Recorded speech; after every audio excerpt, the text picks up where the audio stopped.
Welcome to another week of Almost There. It's your boy, everybody's favorite daddy, Papa Ye. The boy Jay. This your boy Vale, a.k.a. Smoke. Behind me, I got my man Noah, a.k.a. Lord Dark Skin. And then to the right of me, I got my man Current, a.k.a. Mellow, sitting in the house. Cello. So he looks mellow. But never in between. And this is almost there. So now we going here. We gotta let y'all know. Coming up, this week we got a real nigga holiday. Yep, real nigga holiday coming in here. Say that one more time. Then the bottom row of my teeth gotta get white. This week we got a real nigga holiday. There it go, it's shining. And please tell us, what is this real nigga holiday? First, explain to the people what a real nigga holiday is. Real nigga holiday this week coming up, y'all, is Papa Ye's birthday. My man gonna be a young 32, is it? 33, baby. 33, oh my God, the boy gonna get up there in age. Oh yeah, most definitely. Y'all niggas make me feel younger and younger every day. Alright, yeah, go give me some fresh ice then. So with that, what we gonna do, we gonna kick it off this week since it's your week, Papa Ye. How was the beginning of this week for you? Real good. I can't even front, man. You know how you get that wake up and you know my birthday in a couple of days. That's that feeling you have. Then you wake up, my birthday in 3 days. You wake up, my birthday tomorrow. That's just that feeling, man. That and a bunch of great stuff I saw on the news. A bunch of great stuff. Okay. Yeah, it's perfect comedy fodder. Perfect. How your week? My week was great. I mean, work been going smooth. We got members of the crew coming into town. I got family coming into town. I had a great week. It was a lot going on, in the media this week. But other than that, I had a great time. I mean, I played a couple video games. Oh, yeah. Watched a couple movies. Got flirted with by an old bride. That's every day for you. Right. It is. I'm like an old chick magnet, but... what can I say? So I heard you was a handyman. Yeah, you know what I'm saying? They always Let me need help something. you with your belt. They always need something to be fixed. Can you come look at my toilet? You know what I'm saying? Well, I'm sorry, they don't say toilet. Can you come look at my commode? The commode. They hit you with them old ancient 18th century words. Well, Jay, how was your week? My week was good, man. Nothing really exciting happened, I take that back. A couple weeks ago, my daughter, she's 5 months, she'll be 5 months Saturday, and she rolled over for the first time. She did not roll over. Her mama and her grandma turned her over and tried to tell her she rolled. They pushed her ass. They sat on her side like, look at her, and pushed her.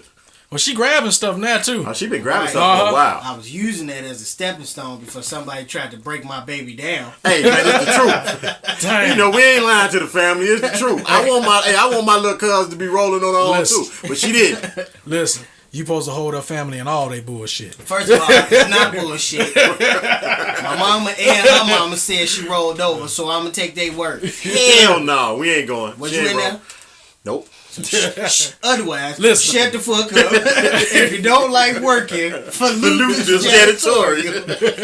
Hey, I love my niece. You said my niece did it, she did it. Unless she come say, Uncle Man, I ain't did it. So why you had to get ahead? I ain't did it. That's the only reason I'm playing. Can I finish with my week? Go ahead. Jesus. All right. Don't call on Lord. He ain't gonna help you. Boy, black people. He forgot his week. My week was fine. We'll just leave that there. Oh, wow. Oh, you know what? Speaking of news, it said it got a great week in news, right? Did y'all happen to catch? We know we had Adrian Broner had this boxing match, but did y'all get did y'all get to see, or did y'all hear about the great boxing match that we did not get to see? A couple teeth was missing and everything. Angie Stone? Yes. It wasn't really a boxing match. It said Angie blacked out on her daughter. It was a boxing match. It was a boxing match. Angie got punched in the face. Well, actually, WWE match because Angie got hit, and then Angie hit it with a mic stand. Yeah. It was a mic statue stand. or something. They Yeah. showed the picture of it. stand. Was it a mic stand? It was a mic stand. She rocked the mic. Oh man, but it's a couple different versions. The daughter and somebody else was there was trying to say they don't remember the daughter hitting Angie. Yeah, of course you're not gonna remember it. Hey, Of course she not. laid your ass out. I I got should have knocked them teethus out. Check this out. I got a scenario that going on in my mind. Can I share that with y'all how I think it happened? Lay it on me. All right. So she in there with her kids. Angie came here. Goddamn, you always got this goddamn cereal everywhere. And got all this goddamn bacon and this nasty ass plates. And you ain't fixing shit in here. Get those motherfucking kids out of here. She's like, Mama, stop playing. And she punched her mom in the face. Angie got the, oh, my baby. Got the damn mic stand and knocked her clean the fuck out. And then she gonna say, I don't know what happened. Did you see the mug shot? Oh The my teeth? God, The teeth? no. No, Angie Angie's was. mug. Yeah, I did see it. She looked reckless, boy. She looked like she just whooped her daughter's ass. Uh-huh. That was a real nigga holiday right there. We need to give it up. We need to give it up to Angie. Yeah! Woo! She definitely let the world understand that you are never too old to catch an ass whooping for your mouth. She did that. She made that whole thing almost come true. I seen it. You know when your parents just say, "I brought you in this world, I'll take you out." She was almost not out of there. She's playing. about to be singing the upper room with Jesus. Man, the daughter come out and say, hey, look, y'all all on her side and y'all don't know what really happened, you know what I'm saying? So fuck all y'all and she ain't gonna let this die. That right there lets me know that she was doing some shit she ain't had no business doing, or said some shit she ain't had no business saying. You ain't got no right, whatever it is, to put your hand on your mom. You ain't got no reason to. You got one mom and one daddy in this world. You better cherish them. I don't think she tried to put her hands on it. I think what it is, she just talked out of turn. No, that Nah, witness. That She witness she said, punched and she Angie said in she the punched face. her. In the face. She got what she deserved. You punched your mama in the face? I mean, don't get me wrong. You punch your mom in the face, you deserve to be stomped out on the alley corner. But, you know. Man, listen. As an adult, it's a few things that you can say to make your parent just grab a mic stand and butcher your shit with. And she's in her 30s, so she well. She grown as hell, Yeah. living in her mama's house. Yeah. So, I mean, it could have been it too. It's like, damn, how long you gonna be before you move? well, Angie told her, you know what I'm saying, that's what started the argument. So Angie went in there and told her, you know, hey, look, get your damn kids, they running all around the house, get them, you know what I'm saying, up under control. Say, no, I'm getting tired of this shit. You ain't cleaning up this damn room, your room up here all hot ass mess. When you getting your ass out of here? Daughter stood up, said a couple like, things. bitch, I ain't going nowhere. What's up? Yeah, man. Called Angie. Angie figured, oh, she a little too spry for me. Where that mic stand? Me? Angie head snap. And then her friend came in. Wait! I'm gonna call the police because I don't want nothing else to happen. I know somebody. No, Angie called the police. No, the friend did. The friend that stopped Yeah, the it was fight somebody else because she that said called she the seen police. it going left Oh, and didn't want it she to hit mess upside up. the head and blacked out. When she noticed she hit her with the stand, she just, calmed oh, down. damn, I'd have fucked my daughter up. That's how it was. Get what they say, you knock it out. Did you wake up, baby? You want look? Hold up. You want to go to breakfast? Let's have lunch. Let's have lunch. The real question is, how do you see this big ass mic stand coming and stay there for it to hit you in your face? Because the thing is like hands, it wasn't a huge one. It's one of them like tabletop ones. Where it's like it was almost like a pair of brass knuckles. You know what I'm saysaying? The thing was made like a circle or something with like, you know, the bar in the middle. How do you see that coming and still get hit in the face with it? Cause she hit her with a hook with it. You know what I'm Hold saying? on, She hold picked on. it up and caught her with it. It I know wasn't how- like she threw it at her. She hit her Angie with it. lost all that weight, so you know she got quick now. Right. So she a little spry on them You know what I'm feet, saying? and you got that whack it real quick. So Angie training with Floyd this week? Hey, Angie saw what was going on NBC. She wanted to get her She want a contract. piece, huh? Yep. Okay, come here, bitch. Let's spot. Man, so everybody on this fight, everybody still on Monique, you know what I'm saying, because of the Lee Daniels stuff. You know. Oh, I got one more thing. I'm sorry. What's I'm sorry. that? If we're gonna call her the can woman, because anybody can This get boy it. here. Daughters can, grandkids can, mamas can. No. I'm sorry. Go ahead. Nah, I'm just trying to get people to leave Monique alone. You know, they everybody mad because, you know, a while ago it was the she came out and said she had been blackballed, and they tried to say they didn't blackball her, that she was just difficult to work with. Now it's a big issue because they saying that she come out and said that Lee Daniels had called Halle Berry a bitch, and they like, oh, she bringing up old memories and stuff. But the thing is, it's actually an interview that she had on V103 in Atlanta. I can't remember. I think dude. Yeah, what's Ryan. V103 in Atlanta? Yeah. The guys who host his name, Ryan's son is Ryan and Wanda. But the thing is, if you watch it, it's not like she's snitching on Lee Daniels. She, in that sense, all she did is tell a story trying to describe his character. And it's like, we were talking one day, and it was right after Halle Berry had won the Oscar, and Lee Daniels, when they was talking to her, Lee Daniels like, oh, you know, she could be real bitchy. And when she asked, she's like, I asked him, why would you say that to her? Or why would you say that about her? You know what I'm saying? Because, that can hurt her character. And his response was, I just get like that. When I get nervous, I just say anything that comes out. And so it wasn't like he was trying to belittle Halle, even though it comes out like that. And it wasn't like she was trying to bring up any bullshit with him. It was just she was trying to describe that even with the issue that they having, that him saying that she was difficult, like he just say shit sometime when he get backed into a corner. Two things. Number one, when you're a celebrity, you got to be careful what you say in the media. Yep. Yes. Anything you say can and will be used against you in a court of public opinion. So, however it came out, all the media heard was Lee Daniels, Halle Berry, bitch. Right. And I'm a big believer. That's the story. And I'm a big believer in you meant what you said. And number two, if Monique wasn't blackballed then, her ass definitely gonna be blackballed now. Ain't no way you putting shit out like this every week is a different story about you and Lee Daniels or somebody else. Even if you wasn't blackballed then, nobody's gonna work with you now because now they feel like you're snitching. She claims she got a movie or something she about to do now, right? She does have a movie. She was promoting the movie. Who did it? Is it independent? That's a good question. She never stated. Yes, it's independent. Yeah, okay, that's fine. She's going to work for herself, and I don't have a problem with that. You're going to keep majority of the money, that's fine. But if you want to break back into major, film industry, to the major film industry, and with these big producers and directors that you're used to working with, that ain't the way to make it happen. You got to play the game. I'm not saying you got to play the game, because I'm all for the independent route, but if you're going to cry and moan and complain about being blackballed, you're not doing nothing to help yourself. If you wanted to get back to that main stage, you're not taking the proper steps to do that. I don't think there are any steps for her. I disagree. I disagree. I think that an actress of her caliber, she could be in some major roles right now. But there's no way to get to that point with. I don't say you got. I would never say you got to kiss ass. You don't have to kiss ass. But at some point, you got to know when to shut up. Some things are better left unsaid. Yeah. If you know you fighting this uphill battle against somebody he on top right now. He on top right now. He can go in a meeting and everybody in the room like you, and he like, nah, I don't think I want to work with her. Guess what? You done. Yeah. Anywhere you go, that shit travels. And yeah, but I mean, in Hollywood is fickle like but that. the thing about that is, I don't care. In my opinion, no matter what she does, I don't think she's ever in one of his movies again. That was Nick's when she came out and said she was supposed to be in Empire. That was done. But I'm not talking about Lee Daniels anymore. I'm talking about all the other people. Hollywood in the around whole. him. Hollywood in the whole, yeah.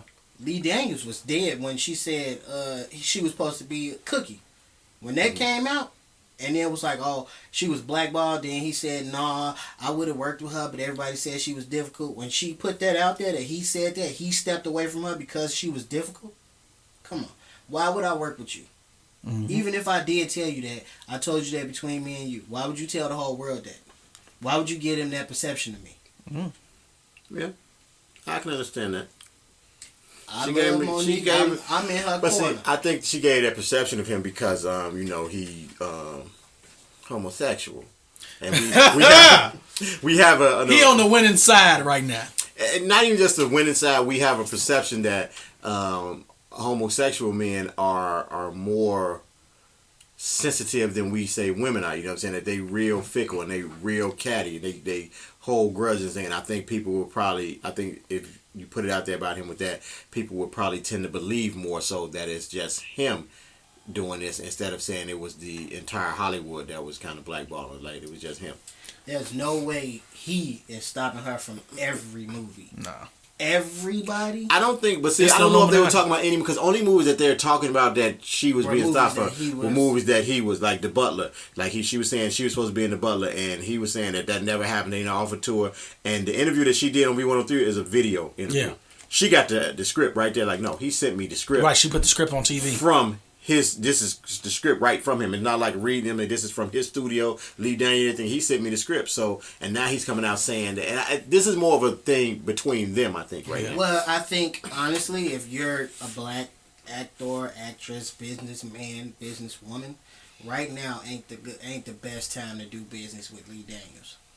I think there's one too many people that I would say are powerful in their own right that have gripes with him. Yeah. Yeah, yeah. He had a gripe with Dame Dash. How do you owe Dame Well, Dash hold on, $2 though. million. Hold on, though. Everybody got a gripe with Dame Dash. Okay, you But- write Dame off, then you go to Monique. It's something about your business practices that are some kind of shaky. You kind of turn into the Birdman. Yeah. But look, okay, we get back as in Bernie Mac say homosexuals. Okay. What do y'all think? Well, did y'all hear about that story about that woman in what was that, Wisconsin or Michigan, one of those states where she was in a gym. Okay. She was in a gym and Planet Fitness.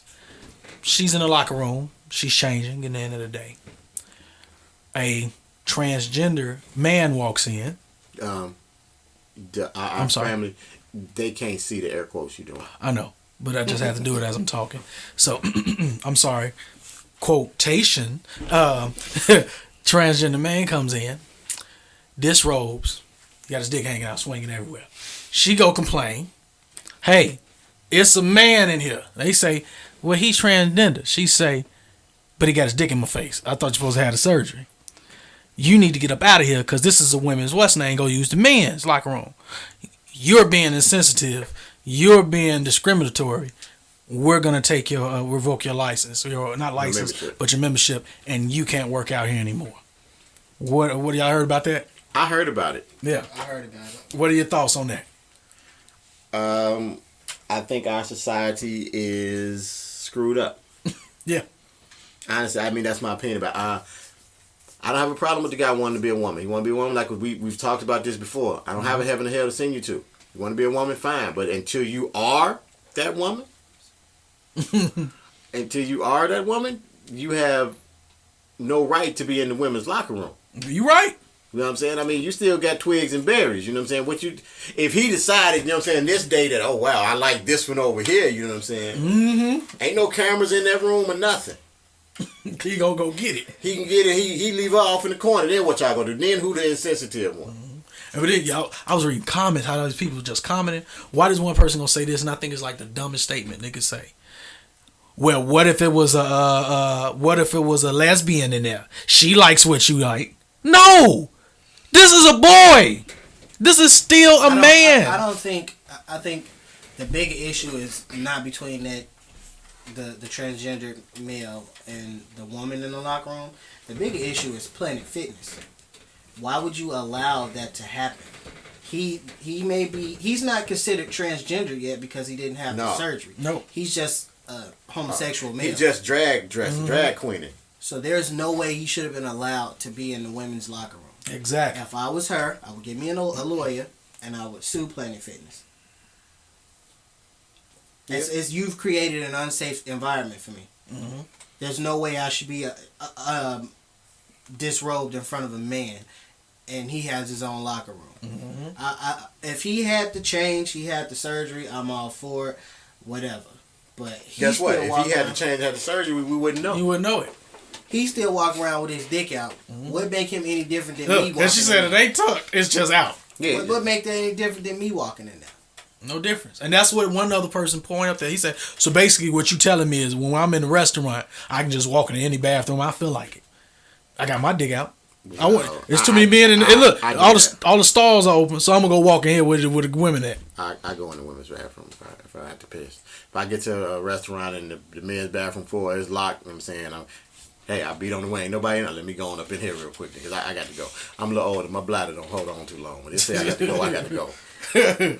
So, but if that woman complain, and I'm gonna apologize. I'm telling, look, I was wrong. I shouldn't have been in there, but I had to make water. So what I'm saying, I had to get it out. Is there a law against men going in women's bathrooms? no. Not that I know of. I mean, each place in itself. I think that's actually an issue thing for the establishment, right? Because you have to provide public safety in your establishment, right? Because a lot of establishments now they have family bathrooms, and they're co-gendered, right? So it's like anybody can just go in there. You had changing stations for the babies, stuff like that up in there. And this is another comment that kind of made me laugh. And she said, one lady said, so we in the bathroom with my daughter, and the guy coming there, my daughter say, Mama, what is that coming out of his pants? Why is he standing up? So what I'm supposed to tell my daughter? How old is your daughter? First off, you know what I'm saying? That dictates this conversation. Which is, I'm guess the way she's saying it, I'm thinking she's saying like the baby, little girl. That Dictates. dictates the conversation. I see what you did there. I see what you did there. Dictation. Hey, Darla, how's my dictation? Immature college, she don't excuse us. Oh yeah, I'm sorry. But I mean, like I say, that's a conversation that you never gonna get to the end of. It's goes back to United States. We real. We try to be pleasing while we're not pleasing anybody. So we say whatever the hot topic for the moment is or for the season is, we try to ride on that and make sure that we say, okay, we're gonna do everything right for this, or we're gonna defend this certain thing until something new comes along. And you know what I got to say about that? In the words of one of your favorite movies.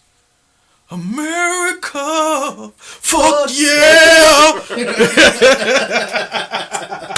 So while we fuck yeah in America, I want to give it up to Ludacris. He won a battle in court, right? Yeah, look, one for the team, yeah. One for the fathers. Make that on pay. This is a perfect ending to this story. And you know, it's funny. Me and my lady had a conversation the other week because she said that it was wrong for Ludacris to get custody of his own child. Oh, Who really? said that? Really? Me and my lady. Yo, my cousin, your lady. Yeah. Really? She said that it was wrong for him for them to award him custody of his child. Why, pray tell? Because he's a man and she was a woman, pretty much. Oh. There was no real reasoning behind it other than the fact that society dictates that whenever something happens and a man and a woman aren't together, the child just goes to the woman. Oh, because you a man, so because your thing ain't tough, you can't take care of the baby. So we kind of, you know, we spoke and we talked, and I tried to get something out of her as a reason as to why. Okay. Why is it wrong that he was awarded custody of his child? I don't excuse her because she a new mother. No, I understand that, and that's, trust me, my lady sometimes she makes great points, and other times I don't know Not what so the hell great. she talking about. So it's like he's a father that wants his child. It's something that is probably an anomaly in itself.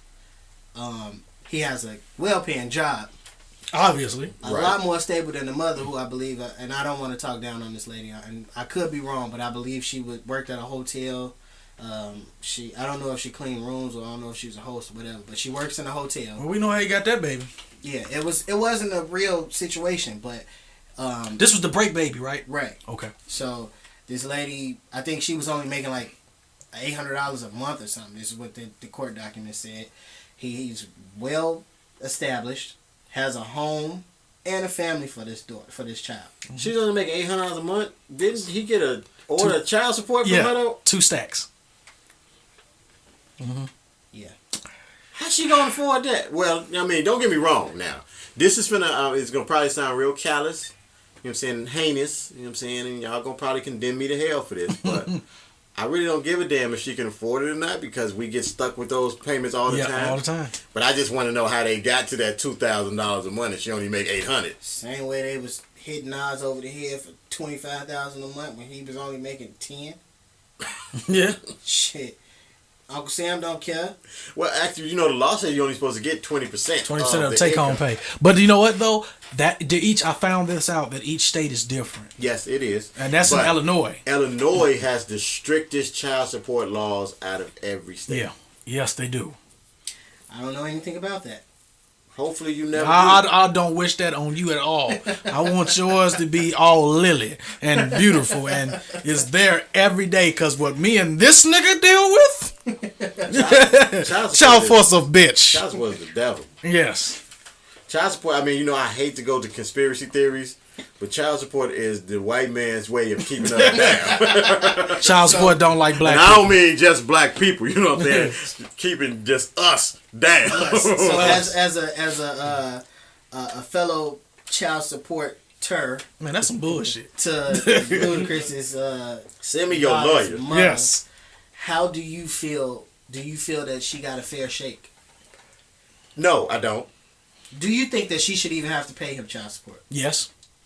No, I don't. I don't believe that either. I don't. And this is why. I don't think that in this situation she should have to pay him child support. Okay, I'm gonna give you an example on this end. You got a man and a woman. Both have, and this is true.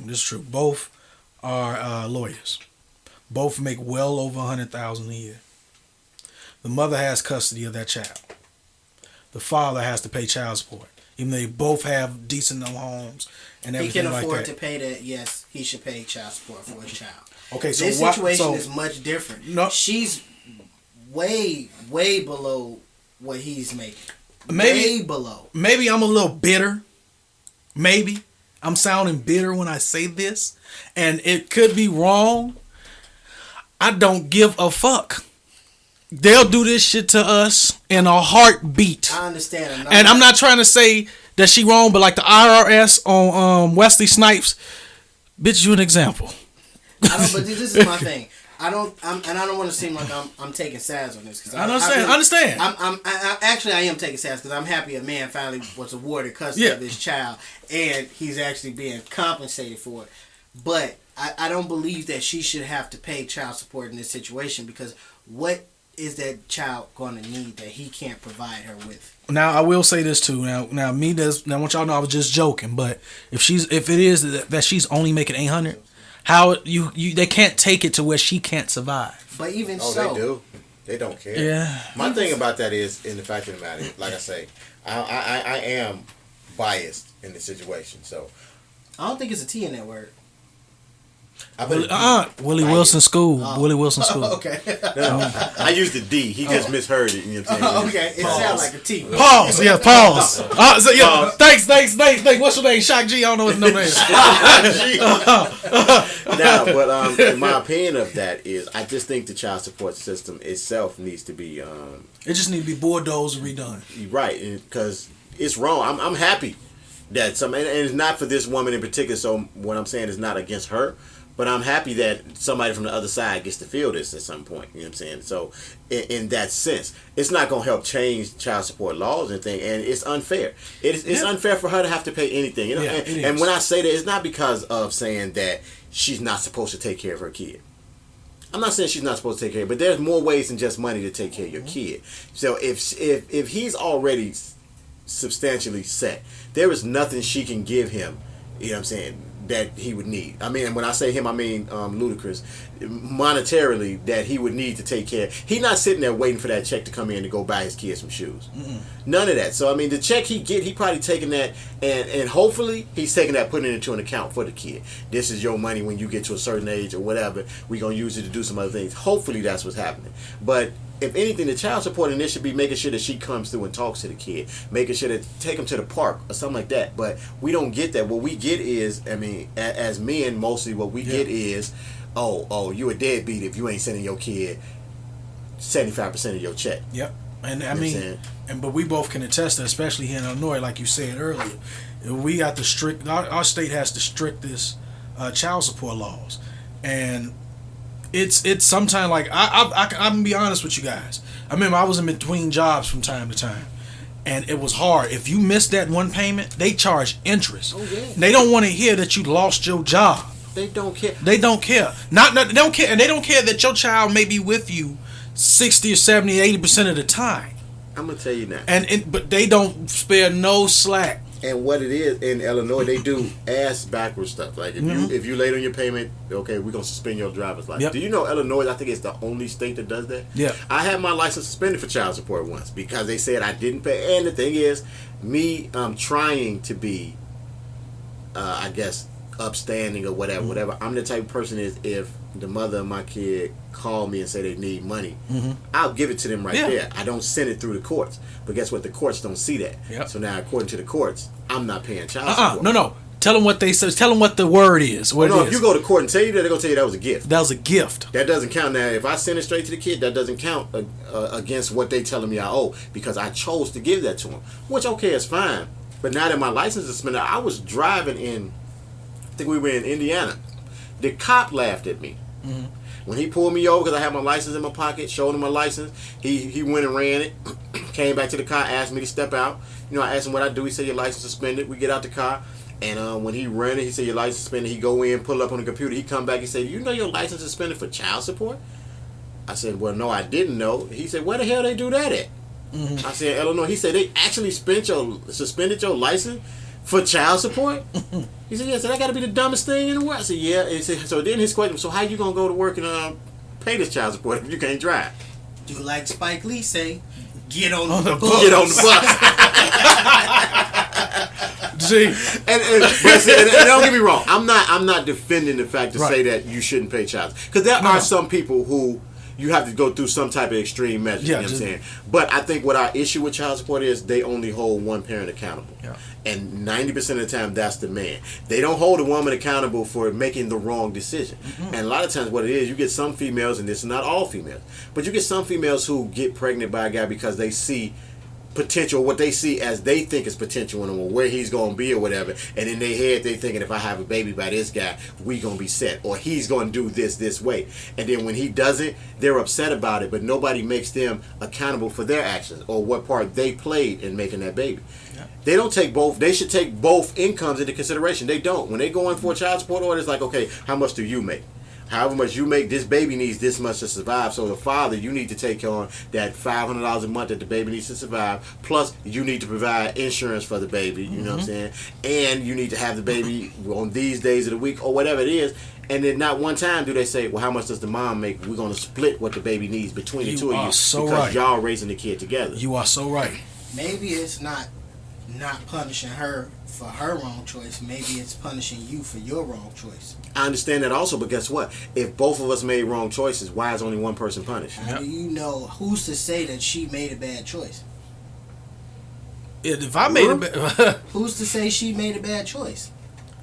The fact that y'all not together shows that she made a bad choice? See, I'm not saying the bad choice is that y'all not together. See, what I'm saying is the bad choice is when that person has not got to the point where they thought he was going to be, or when getting that baby did not. But what if she knew coming out the door you wasn't shit? Hey, but check this out. So if she knew if she knew you weren't shit, that wasn't a bad choice to get with you? No, if that's what she wants. At the end of the day, you gotta understand certain people do certain shit. Okay, so let me reword it then. Not pay for their bad choices. They should be accountable for their choices. Period. Whether it was a bad one or a good one. I agree, because at some point you can't use that argument and then say, "Oh, I should be exonerated." You know what I mean? Because you made a fucked up decision by getting her pregnant. If that's the case, trust me. I mean, we know that. I tell I've sat down plenty of times and said, "Jesus, you didn't have to punish me like this." I've done that. I said, "Man, you could have gave me crabs." What? You know what I'm saying? Give me crabs. You know what I'm saying? Jesus for crabs? Man, look, I'd have rather did that. You punish me for 18 years with a person that I don't even like to see. I mean, you punish me with a person that I don't even want to see standing up straight. So you gonna ask for crabs? Hey, give me something. You could have gave me something else. Hey, something it could have affected me for a little bit of time. You know what I'm saying? I could have went to the doctor, got some spray, and been done. Doc, I got mustard coming out my joint. Doctor, why the brain is sticking to me in the morning? Like, doctor, I know I wanted some seafood, but I mean, damn. Something I said, but Lord, you didn't have to do me like this. Man. You know what I'm saying? Can I say something? Going to where you were saying like the mistake and whatnot, I got something for you. I remember when I was talking to you about it. It could be a while back when my son was born in the hospital because his mother and I were not married. And you know the lady that come have sign the birth certificate and everything? Do you know somebody from the state came and said, "Hey, y'all not married. Would you like to do the child support now?"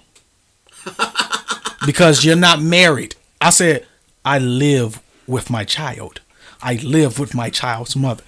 But y'all not married. You can leave any day you feel like it. And she's stuck with that baby.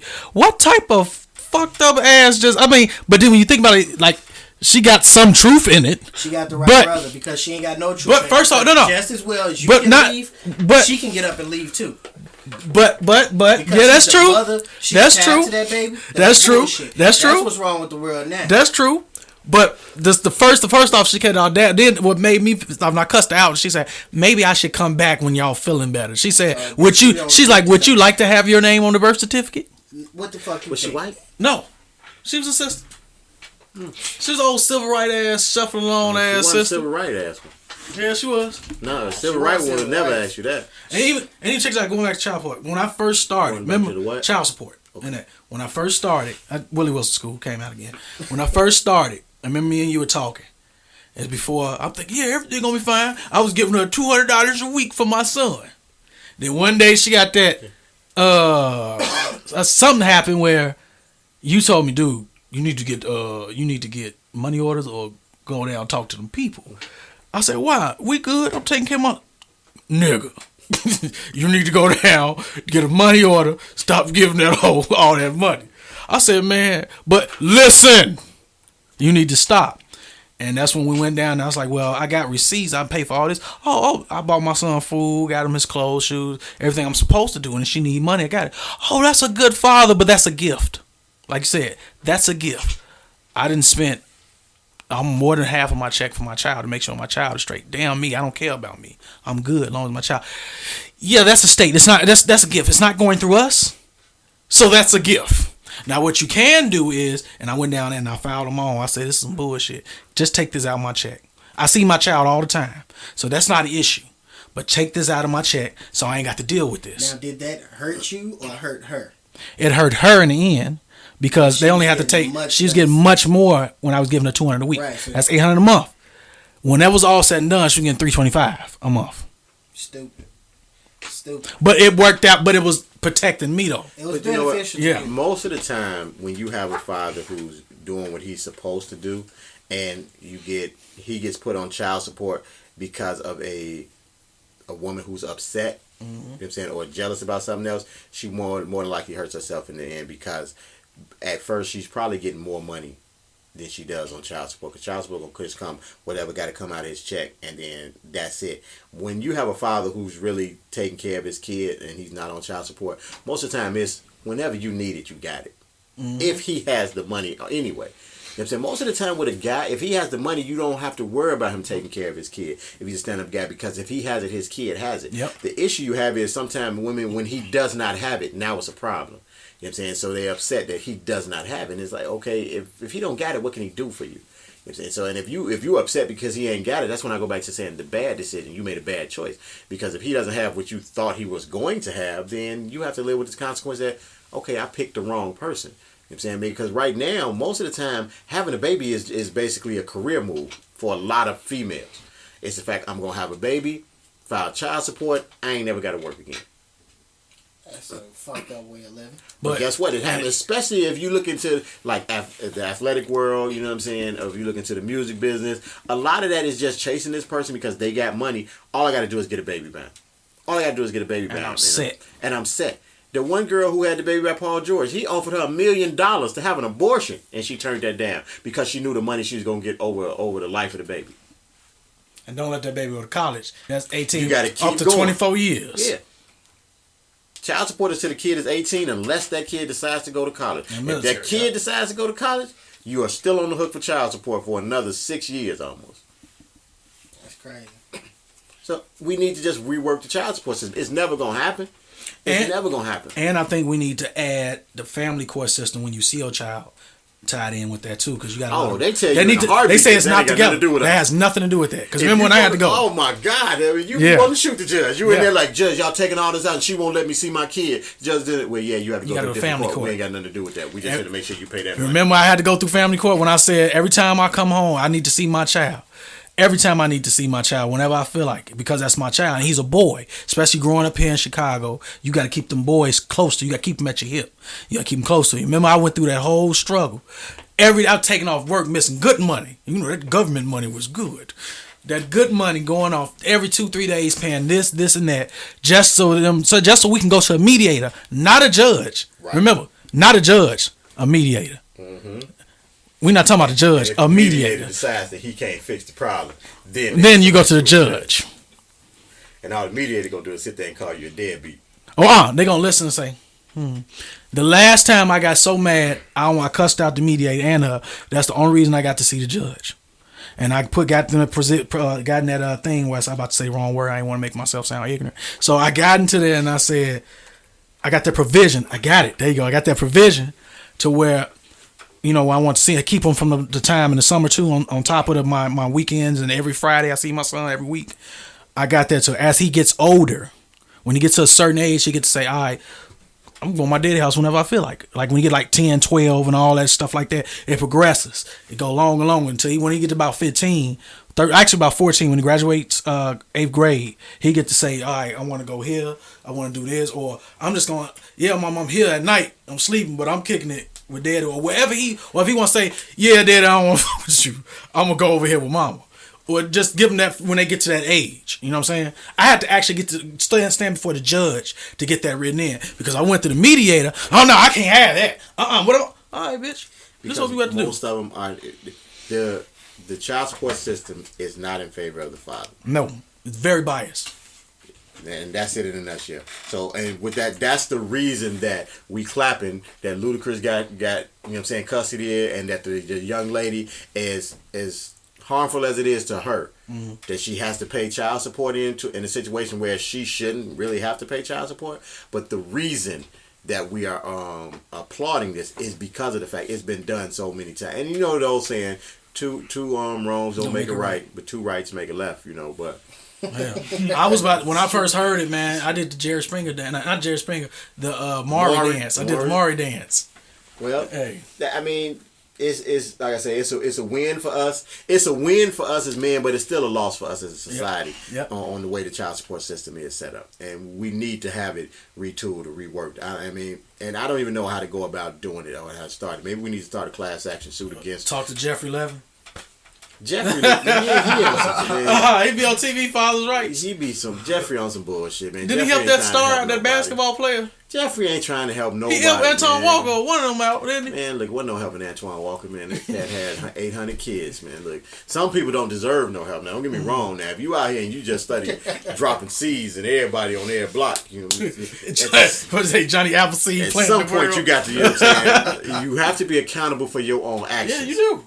You do. And that's what we are not making people accountable. We're trying to baby everybody and gonna tell them how to run their life. If you stop, I'm gonna tell you now, if you stop forcing so big of an amount.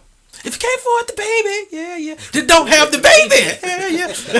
But if you stop forcing that huge amount of money in child support, I can guarantee you the amount of kids that are being born, especially the kids out of wedlock, I bet you that goes down. Because right now, the base pay for a child support order, if you don't say, like, you have a baby, they send you order child support to come to court, and you don't get the order, or so for some reason you don't show up at court, the base that they set it as $435 a month, not even knowing what your income is. So no matter what your income is or whatever, if you happen to miss that court date, you're gonna have a child support order of $435. Now I will say this, because I have them elect them to take it out of my checks and stuff like that, every 4 months I get a refund from them. Because they're taking out. They take too much out. Yeah. I get that $100 back. You went in and they got to look at your finances and see. So they did the 20%. But if you don't go in, they don't know what you make. They're going to give you your order $435. And the good thing about it is, the week that I said I was going to do it after talking to you, and I went and did it, I got a letter in the mail. She went and did it. But I beat her to the punch. You beat her to the punch. Mm-hmm. That made me feel so good. I don't know why, but I know why. But that made me feel good. But at the end of the day, man, and I hate using that cliche. I always talk about using it. I just used it. Just take care of your damn kids, man. You know if these women out here ain't loyal, if they crazy or something, they want something. I mean, I don't stand by any man who does not take care of their children. That ain't I don't how it mean is. monetarily, because if you don't have it monetarily, fine. You know what I'm saying? But at some point, you know what I'm saying, keep in touch. I mean, KIT. Talk to him. And that's basically what it is as a father. It's more teaching. It's more teaching your child than anything else, because it ain't nothing like learning from your father. And because of that, on my birthday, my son got me a great card a week before my birthday. And he got a pin on it and said, "The world's greatest dad." I'm gonna rock the fuck out of that on my birthday. I mean, I would dispute that, but hey, my son got PlayStations, Xboxes. Guess what? It's your real niggas holiday this week, so we gonna let that rock. We ain't gonna fight that this week. But after that, I mean, the button gonna have to come off. We gonna have to wrestle for it or something. Jay Boogie, that's me and him like this. If you say now, okay. You know that. So now, I got a question. We talking about teaching our kids, right? All right. Yep. Talking about teaching Jay Boogie and all that. What are you going to teach Jay Boogie about? The SAE chant. Oh, he just ain't gonna go to that school. He going to Clark Atlanta or something like that. Oh, that's just what you gonna teach him, huh? Just don't go to that school. Listen. Daddy ran. Look, remember when Daddy was working for the government? I ran all through Oklahoma.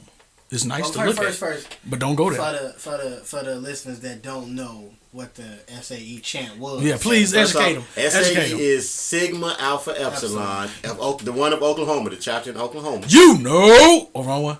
No. That's the black one, right? Yes. Oh, no. I just felt like saying it. I'm sorry. I just wait. I want to say. That actually wasn't Black Greek. You know what that was? That was the Bring It On. Was the cheerleaders. Was he a theta? No. You know. That's the cheerleaders from Bring It On. No. I seen the guys do that. We got somebody in the family like, you know. We got somebody in the family who goes, yeah, you know. remember the pictures? They don't say you know. What they say? That's not it. We're not gonna get into that. I know what you're trying to say. Yeah, that ain't that. We ain't on the Black. I told you what you did was Bring It On. That wasn't Bring It On. That's a cheerleading chant. No, it wasn't. That wasn't that. Yes, it is. Not sounding that damn deep. It just only sounded deep because you said it. So I just tried to masculine it up. Yes, you did. Why he gonna get home and watch Bring It On? He gonna call me tomorrow because you was right. I'm sorry. I didn't mean to. I guess I'm gonna watch it when I get my feet and my nails done. Yeah. No. We gonna hit you on that too. Right. But back to SAE. Jay, tell him what the chant was. Ignorance, first and foremost. Ignorance. All right. But to kind of give a backdrop of the story, there's, as Vale put it, there's a Sigma Alpha Epsilon, a fraternity in Oklahoma State University. Yes. The Oklahoma chapter. They were on a outing. I'm assuming. I'm not sure where they were going. They were dressed up, so I'm assuming they were going to some kind of ball. But it just so happened that they were on, and there was also a sorority on that bus too. Really? Yeah. I did a I little didn't research know. on the story. There was a sorority on that bus. Because one of the girls said it was a girl sitting right in front of the camera. But, of course, the sorority that was on the bus, they came out and said that none of their girls were on camera saying that, blah, blah, blah. But the chant was racial. It was taught to them by older members of that fraternity in that chapter. When you hear it, you can see that's an old song. Yeah. It's, what is it? What is the nursery rhyme that is, if you're happy and you know it, clap your hands, yeah. It basically was very derogatory towards black people. Do you have an excerpt of the song? Okay. Because they need to hear it. The chant was, there will never be a nigger in SAE. There will never be a nigger in SAE. Yeah! You can hang them from a tree, but they'll never sign with me. There'll never be a nigger in SAE. How do you, as a father of a young black man, feel about racism in the world right now today? I got two things actually. And I actually had a conversation about this with a coworker the other day. And this coworker is a young person, young white male. Oh man, that racism stuff, man, it's not real anymore, man. We just love everybody. And you hear this, but then when you bring this up, that's an isolated incident, right? Every incident is an isolated incident. But this is a isolated incident that most of the masses tend to throw under the rug. Throw under the rug, yeah. Because the thing about it is now we as black people, we aren't the minority anymore, or we aren't the most oppressed group anymore. Everything is so sensitive to homosexuals and transgender people, and it's like, okay, they don't really matter anymore. Mm-hmm. You know what I mean? Our struggle isn't as important as those of the homosexuals and transgender, So anything that goes on with a black person, because every time you turn on the news, it's a black kid being killed. Yeah. For no reason. And every story I've seen, on a rare occasion that any of these young black men have been armed, every story that's hit national media of a young black man is being murdered, shot by a cop, I think I've only seen maybe 2 or 3 newscasts of young black men being shot by black cops. So out of those, I would say every 10 cases it's maybe 1 or 2, so we'll give them 80%. Mm-hmm. They're white cops shooting these black kids unarmed. Because they fear for their life. No. Because our lives No, this don't is what matter. they're saying. Because they can get away with it. Yeah, but that's their excuse. No. I fear. There is no need for an excuse. You've killed a black man on camera and got away with it. You got to understand, as a society, it is an excuse for them. That's an excuse for them. The excuse is this. Not us. We know it ain't an excuse. No, but this is the thing. The excuse is really simple. Black lives don't matter in America. Exactly. I don't care how you spin it, how you say it, or how President Obama spins it and tries to make it rosy for everybody. But the bottom line is, no justice has come for any of these young black men who've been killed. We can sit here and we can go back and forth on the particulars of each case, and there's a reason for these black boys being killed. Mike Brown, there was no story about him being a bully or robbing a store, stealing blunts or nothing like that until after it came out that he was killed by a white man who had no real reason to draw his weapon on him. Because they have to show some form of discreditation of what's going on. Every young black man that's been killed, Trayvon now, he was a hoodlum searching around their neighborhood. And he was walking home. Because he smoked weed that made him a bad kid. That made him a hoodlum. But I want to answer your question. I never actually answered your question. Like, what do I tell my son? Watch your back. I can't always protect you. But all I can do is just teach you from the experiences that I experienced and from the things I experienced. I need to sit you down. You need to read. You need to pay attention. You need to watch. It's almost like you growing up in the hood. Like, you got to watch your back because you don't know who's going to get you. But it's almost like that. You got to watch your back because you don't know which one of these fools going to say that you scaring them. And they give them the excuse to just to shoot you, right? Laying you down on the ground like a dog. You got to always be mindful and you got to always watch your back. I'm torn in this situation because everything that we said or everything that Jay said is true. Black lives don't matter. My problem, I mean, and what I say here is not an excuse for anything that happens to him, and it's not that's been happening to us, and it's not giving a reason for things that happen to us. But my thing is, we have to start mattering to us first. Yeah, I totally agree with that. And that's not to say that it's right, since we don't treat ourselves a certain way that they have the right to treat us anyway. But until we start mattering to us first, you know what I'm saying, we can't even stand together to fight this. Because what happens is, even with Mike Brown and Ferguson, we picketed down there for a minute, you know what I'm saying? There were some things going on, and now what? Nothing. 6 months later? I take that back. 2 cops were shot. Oh yeah, those were in New York, wasn't it? No, this is now, like within the week in Ferguson. Oh, no, because some other stuff happened though. This wasn't out backlash from Mike Brown, because you know what happened was we had the cops down there had actually started to feeling themselves. Okay, you know what I'm saying, did nothing happen when they killed the one dude, so you know they was getting a little more bold. And so the cops getting killed was off something else. You know what I'm saying? It wasn't like, oh, this is backlash from Mike Brown. What's been going on with those things, like in New York, the guys got killed because what happened, you know, like we came out with the I Can't Breathe shirts. They were cute. Right. And I seen the cops with those shirts. They was cute. You know, don't get me wrong. It showed like, oh, we supposed to be standing together because we printed a couple shirts that somebody sold to make money. It's not like we did that and gave them away to show some type of unity or solidarity. It's just that, okay, we're going to do this. It's the fashion trend right now. And then what the cops do right after that? That shirt they have. They come out with a shirt that said "Breathe Now" or something like that. Breathe easy. Breathe easy or something. You know. I seen one that said "I can breathe." What about you? I've seen one like that. It was stuff like that. But guess what? I mean, there was a little bit of outrage about it, and then right after that, it just kind of fizzled down. But see, that's a problem within that's a problem within the black community too. We'll get behind something real quick, and then once it's gone, it's like you don't hear anything about it. The fact, what I'm trying to say is, it should never be gone. Yeah. Because that's a unity that we should have. There, as much as we talk about white people, you know what I'm saying, and as much dirt or evil as they supposedly do, white people are akin to Mexicans, as in they stick together. You know what I'm saying, if something go wrong, you know what I'm saying, guess what? They stick together. One of theirs did something, we're gonna do whatever we can to protect ours who did whatever. You know what I'm saying? It's like that family thing where it's like, if somebody in your family do dirt, you know they did the dirt, but guess what? You on their team until you can't do nothing else about it. Yep. You know what I'm saying? You're going to say whatever you need to say to protect them.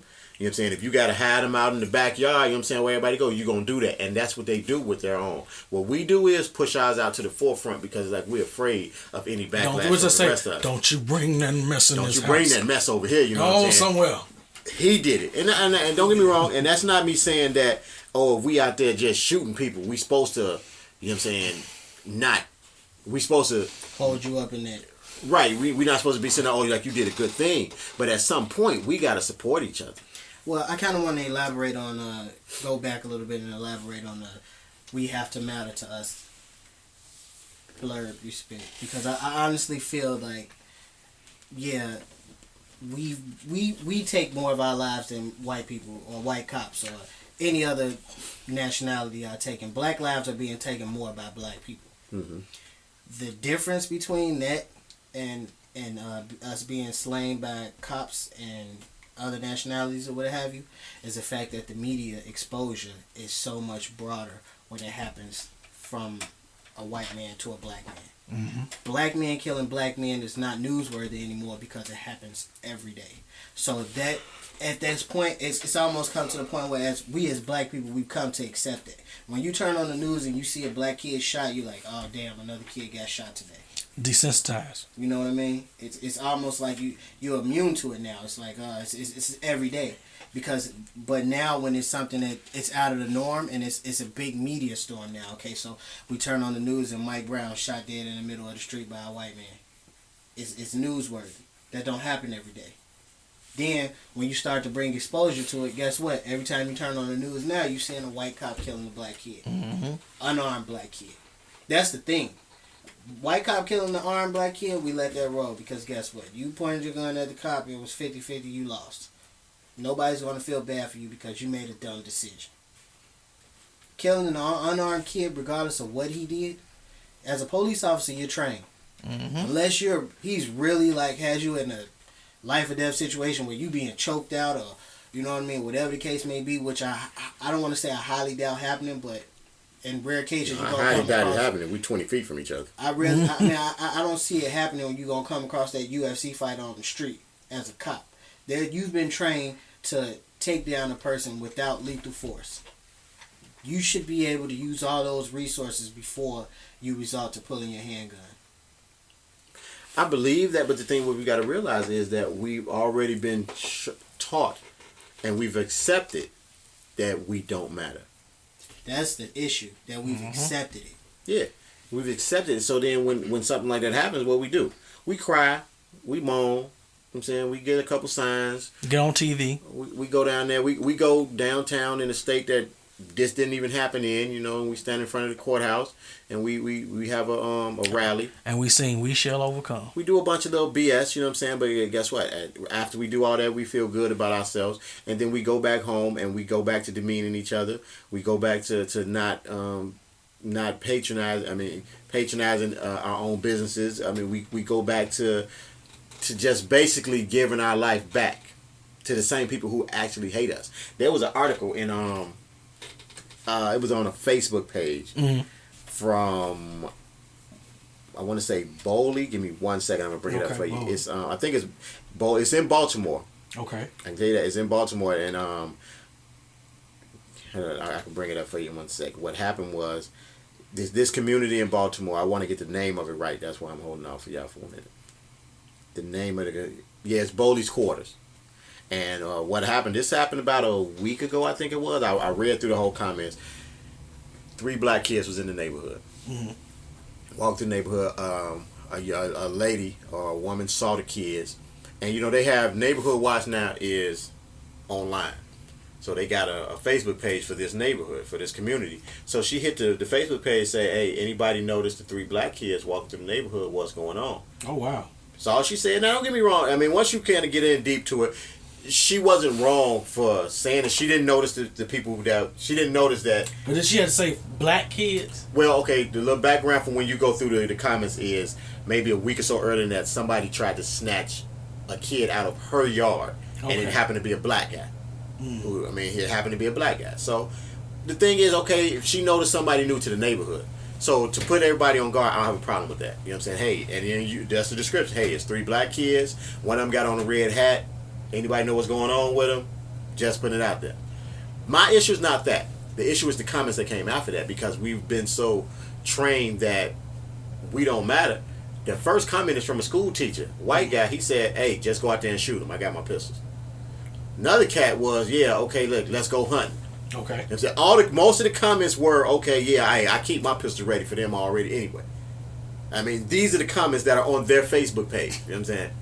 Dang. So that's the mentality we have in this country. Like, oh, they black, they in our neighborhood, take them out.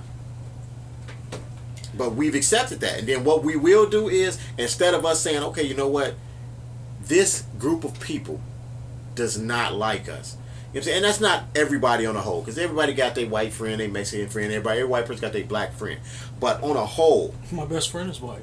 On a whole, they don't think that we are equal to them, that we're on the equal playing field. So we cannot get it into ourselves to say, okay, let's do for ourselves. Let's do for ourselves. You know what I'm saying? And I'm not saying get on the ship and go back to Africa. I ain't never been there, so I can't go back to somewhere that I've never been. I mean, if you depends on what history you want to look up. If you look up whichever, I mean, there's a history that says black people were the first people in America. The Moors, when they came over here, that they were stolen from here. So we can basically say, okay, America's ours. You know, there's a history that says the first president was actually black. Yeah, I did see something like that. I mean, it correlates because America was founded in 1776, but Washington didn't become president until like 1789. Right. So who was the president for them 13 years before that? You can't have a corporation without having a president and a vice president. And so the United States of America was a corporation in 1776. So who was the president when that corporation was founded? It said that it was a black man. I think it was John Henson or something they tried to say his name was. I mean, but so there are things that you can say that, okay, we belong here. But my thing is, we try to interject into a community that doesn't want us.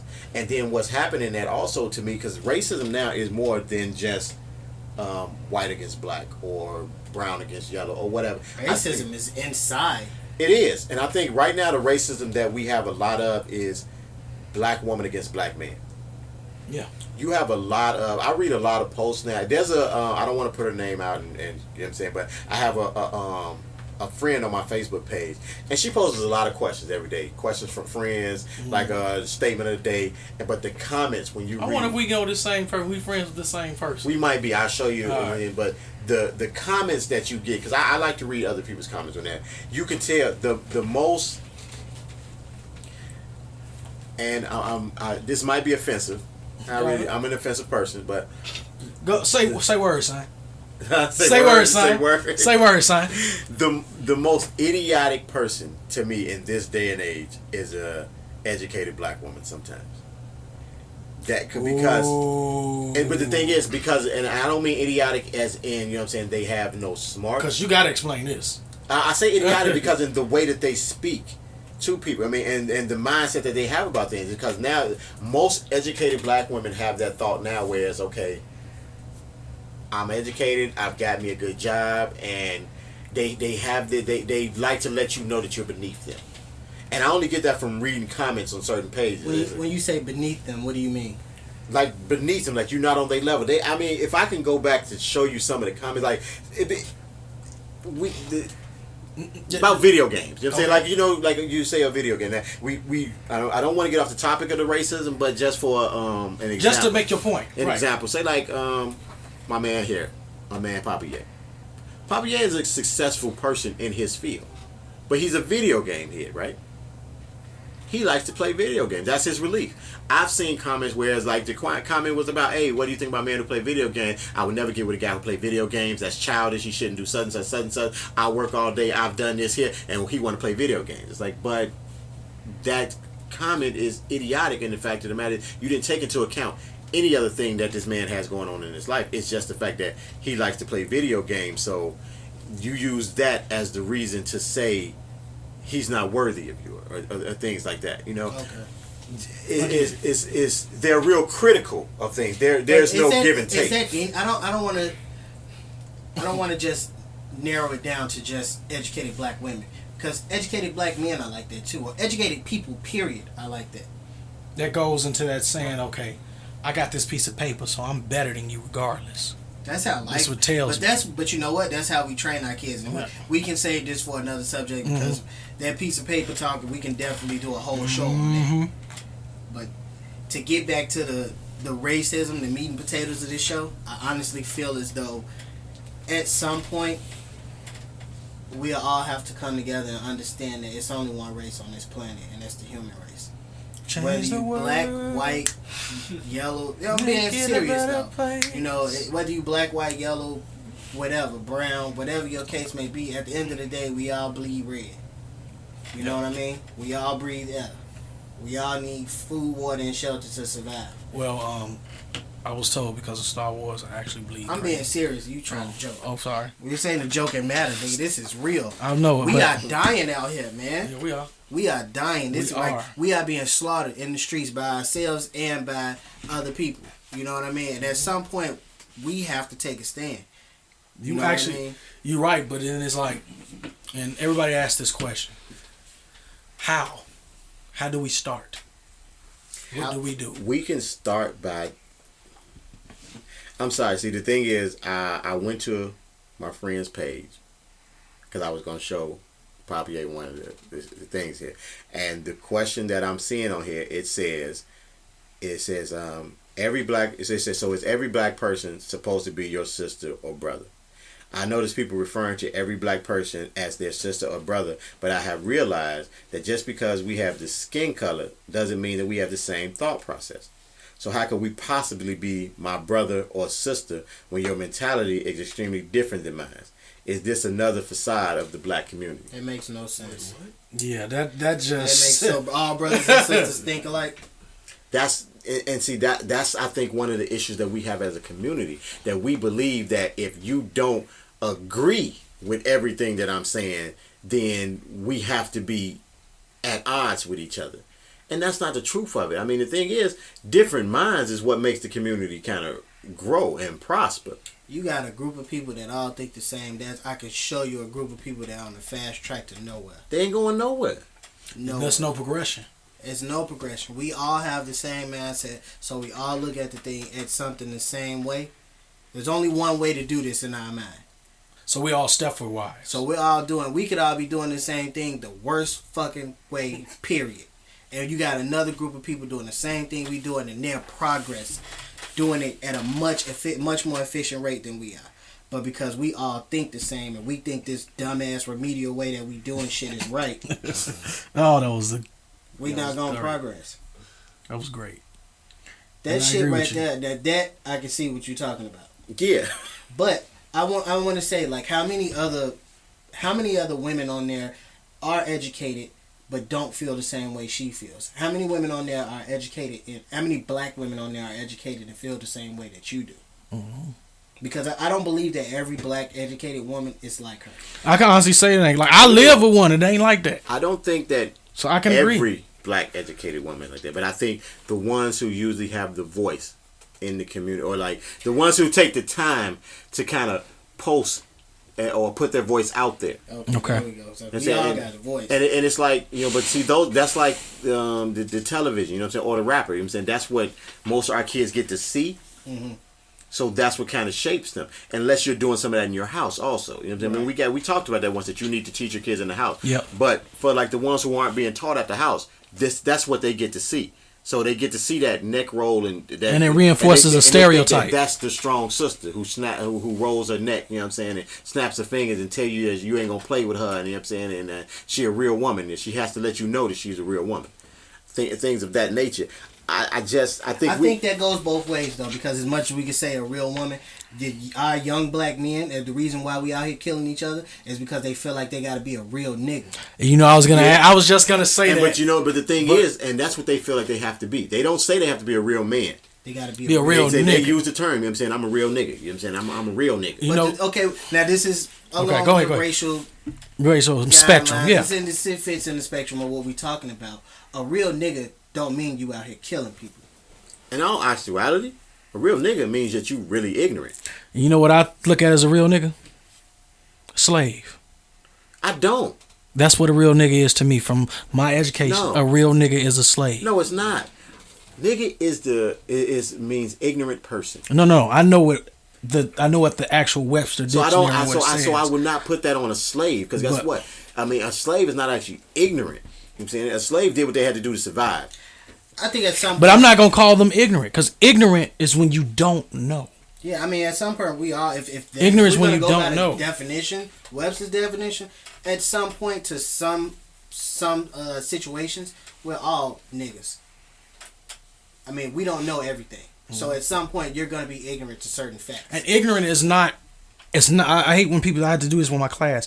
Ignorance should not be looked at as a negative tone, because you're born right. Because you're born ignorant. Ignorant is literally you avoid. You don't know anything at all. You've not taught nothing at all. Everybody with what these quote unquote real niggas do know, and that everybody knows, and they're taught this concept at a very young age. You know what right is, and you know what wrong is. Yeah. Real niggas choose to do wrong shit. Mm-hmm. Because real niggas do real things. What is a real nigga, though? Let's get to the meat and potatoes. What is a real nigga? Because maybe if we find out what a real nigga is, we can find these real niggas and try to put some real men out on the street. Eliminate the real niggas. Listen, you can't call out these real niggas. Why not? Because you ain't a real Real nigga. niggas is the ones that's destroying our population. Because you don't know what a real nigga is. None of us know what a real nigga is. A real nigga, if you let a rapper tell you what a real nigga is, it's somebody that's smoking weed, fucking bitches, doing drills. Or you get that young one. Real nigga is I take care of my shit. That's what it means. No. Yeah, but that's not. That don't mean nothing. What are you taking? What is your shit, and what is you taking care of it? I would rather not spend my time searching for a real nigga. I would rather spend my time trying to help bring up some real men. Exactly. I like that slogan. We should make that into a t-shirt. I mean, that's honestly how I honestly feel that right now in this day and age, as sad as it is, as far as we've come as a people, black, white, brown, yellow, as far as we've come together as a people, for things like the SAE chant, that sets all of us back. Yeah. Because not all white people feel that same way. Mm-mm. And not all black people were offended by that. And I think that is something that kind of, it's a good thing and it's a bad thing. It's a good thing because at some point we've gotten to the point where it's like, okay, what else can you say? We've heard nigga chants before. What else can you use to demean us? You know what I mean? And then on the other hand, I look at it as, if you're not upset, you become content with having people call you out and say derogatory things, and it doesn't matter to you anymore. But then you have to say this, because I'm glad you said that, because I've even heard young young black kids say, well, I don't get upset when I hear it, when somebody called it, because I know they're not talking about me. But then I say, but you have to look at it like this. You may feel they're not talking about you as an individual, but they talking about you as a whole. They talking about your father. They're talking about your mother, talking about your grandmother, talking about your sister, vice versa. They're talking about everyone. You can't just say, well, it don't apply to me. They not calling me yet. But in actuality, they looking at you in your face, grinning your teeth, and they calling you that. So you can't be that. We can't be that pro. We're post civil rights and everything is so great. And my friends are white, I'm dating this white girl, or this and that, or I'm dating this white boy. And then not to think that sometimes, like, if it's like this, I had a guy in college, dated a white girl. And he said, he was one of those guys like, man, I think everything is good and all that, but I just can't get I just get this feeling that every time I step into her house, even though her parents are nice to me, I wonder if they thinking, damn, here come this nigga again. I think at some point, like, I think in interracial dating, you will have that. I think you would have to really be around this family for a very long time to get over that initial. Even her, when she goes to his house, I wonder, she probably feels the same way. You know, do they look at me and say, "Oh, it's the white girl again"? Because we like to throw that out. Exactly. We like to throw that out. She'll get called the white girl. Black folks bold. We are, to be honest, we're the worst. Yeah. We're the worst. Because you know why? Because we can say shit and get away with it. And you know, I've heard him say, "Oh, look at him bring that little white girl in this house." How many movies have you watched where they've said honky this and honky that, or comedians get on stage and say cracker this, cracker that? How many white comedians do you know can get on the stage and get away with saying nigga? Nigga. I was just about to say that. Nigga. What happened to Kramer after that? He went and got Jesse Jackson. Same shit that happened to him before. You didn't know where his ass was at before he got on stage and said all them niggas. You don't know where he at after that. How many stages have you heard him being on after that? How many had you heard him being on before that? Honestly, I don't follow Kramer, so I don't know. Me neither. But after that, it was a big thing. The only thing Jesse I knew about Jackson was messed up Buster his the career. Dumb. Do y'all hear me? Jesse Jackson messed up his career. His career was messed up before that. No. It was I'm not. gonna tell you that. No. Jesse ain't When Message Jesse came up there and said, "You need to apologize to these niggas, and you got to stop saying nigga," and you can't say it. Jesse ain't messing up nobody's career. Ain't nobody even listening. You know, Jesse don't even go to the big events no more. Was Jesse and Ferguson? Yeah, and actually, you ain't know even what? know he was there. No, we did. They actually had a video. If you look at it on YouTube, I promise you, everything love. This guy said, "We don't want you here. Every time you run up here." That wasn't just Jesse. That was with black people that was saying. Yeah, it was a young black man said that. It wasn't just Jesse. They were doing that to Al Sharpton too. I didn't see the Al Sharpton one. I seen the Jesse one like right there in the big face. thing about how because it was a term floating around at this time, new blacks. They were calling everybody new blacks. New blacks were, I guess, the new guard. Well, every time I look in the mirror, I see the same old black. Al and Jesse were the old guard, and now the new guard is the younger, who we don't have an actual standout. Well, I don't want to say we don't have a standout, but we don't have anybody that's nationally known like Jesse. This dude is the preacher of Detroit. We don't have anybody that's nationally known like Jesse and Al. You know what I mean? Mm-hmm. So they were trying to say, you know what, those old. You know, let's march and all that other shit that they were doing. They were saying, you know what, that shit ain't working. You gonna come over here, Jesse, you gonna say a bunch of shit that rhyme and a bunch of shit that don't make no sense. We don't want to hear that shit. You got one of his rhymes, G? You know what I'm saying? We don't want to hear that shit no more. You know, it's at some point you got to say, okay, what else can we do, Jesse? I'm tired of marching. It ain't getting us nowhere. You right. That same old, what they say, that's the same old song and dance. We tired of it. It's the same shit. We tired of it. Where do we not go? Tired of it. We not. Because as a people, when we get tired of it, we'll fix it. We'll fix it.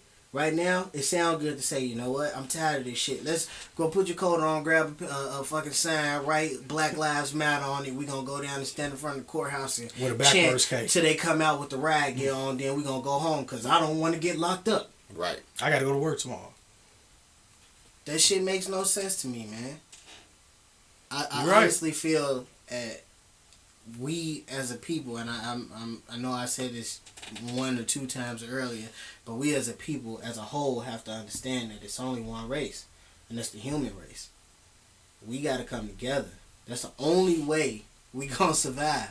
Because eventually, I honestly see this, and people probably might call me crazy, might kill me in the comments for this, but I honestly foresee a real crazy race war coming.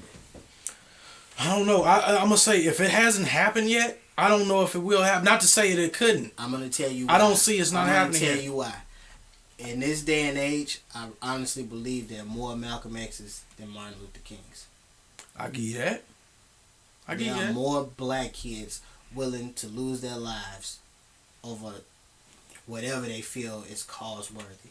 So if you get that one person to speak to them and, I don't want to say brainwash, but to get them in that mindset that this is what we gonna fight for, because you out here fighting over a fucking block that don't belong to you. You fighting over a block that belong to the fucking city that's gonna put you out when they feel like it. If we gonna get you over here and we gonna say we gonna fight for us as a people, these little niggas will die for that. But you know what the problem is too? And it sums it up. Train up a child in the way that they should go. So when they get older, they won't depart from it. This is systematic. This is all taught. Of white, course this is black. systematic. You know I'm what? just saying. You know what? This is the thing. But that's what it run down to. No, I'm thinking of we having a conversation about racism, man, and black against white, basically. And I am a spiritual person. I believe. I do. So don't take what I say as me not believing. Okay. But the I won't say the answer, but the thought that you came up with when he was talking about the race war was a quote from the Bible. Mm-hmm.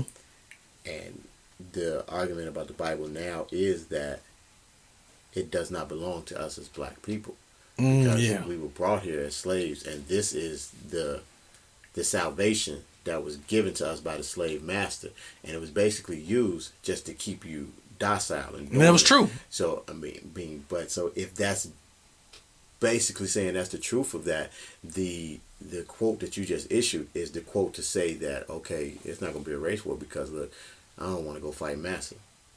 Because that's basically what you just. That was deep. You know that you got all that from that. That was deep. That's. But I see where you're coming from. It's a way to keep control. You know what I'm saying? I see where so you're instead from. of you rising up and fighting for what's yours or taking back, and I don't mean fighting just by throwing bricks and shooting bullets. You know what I'm saying? Even with your own words. You know what I'm saying? The Bible teaches you to kind of just sit back. You know what I'm saying? Everything gonna get better. Just pray, and Jesus gonna come, and He gonna fight your battle for you. You don't have to fight your battle.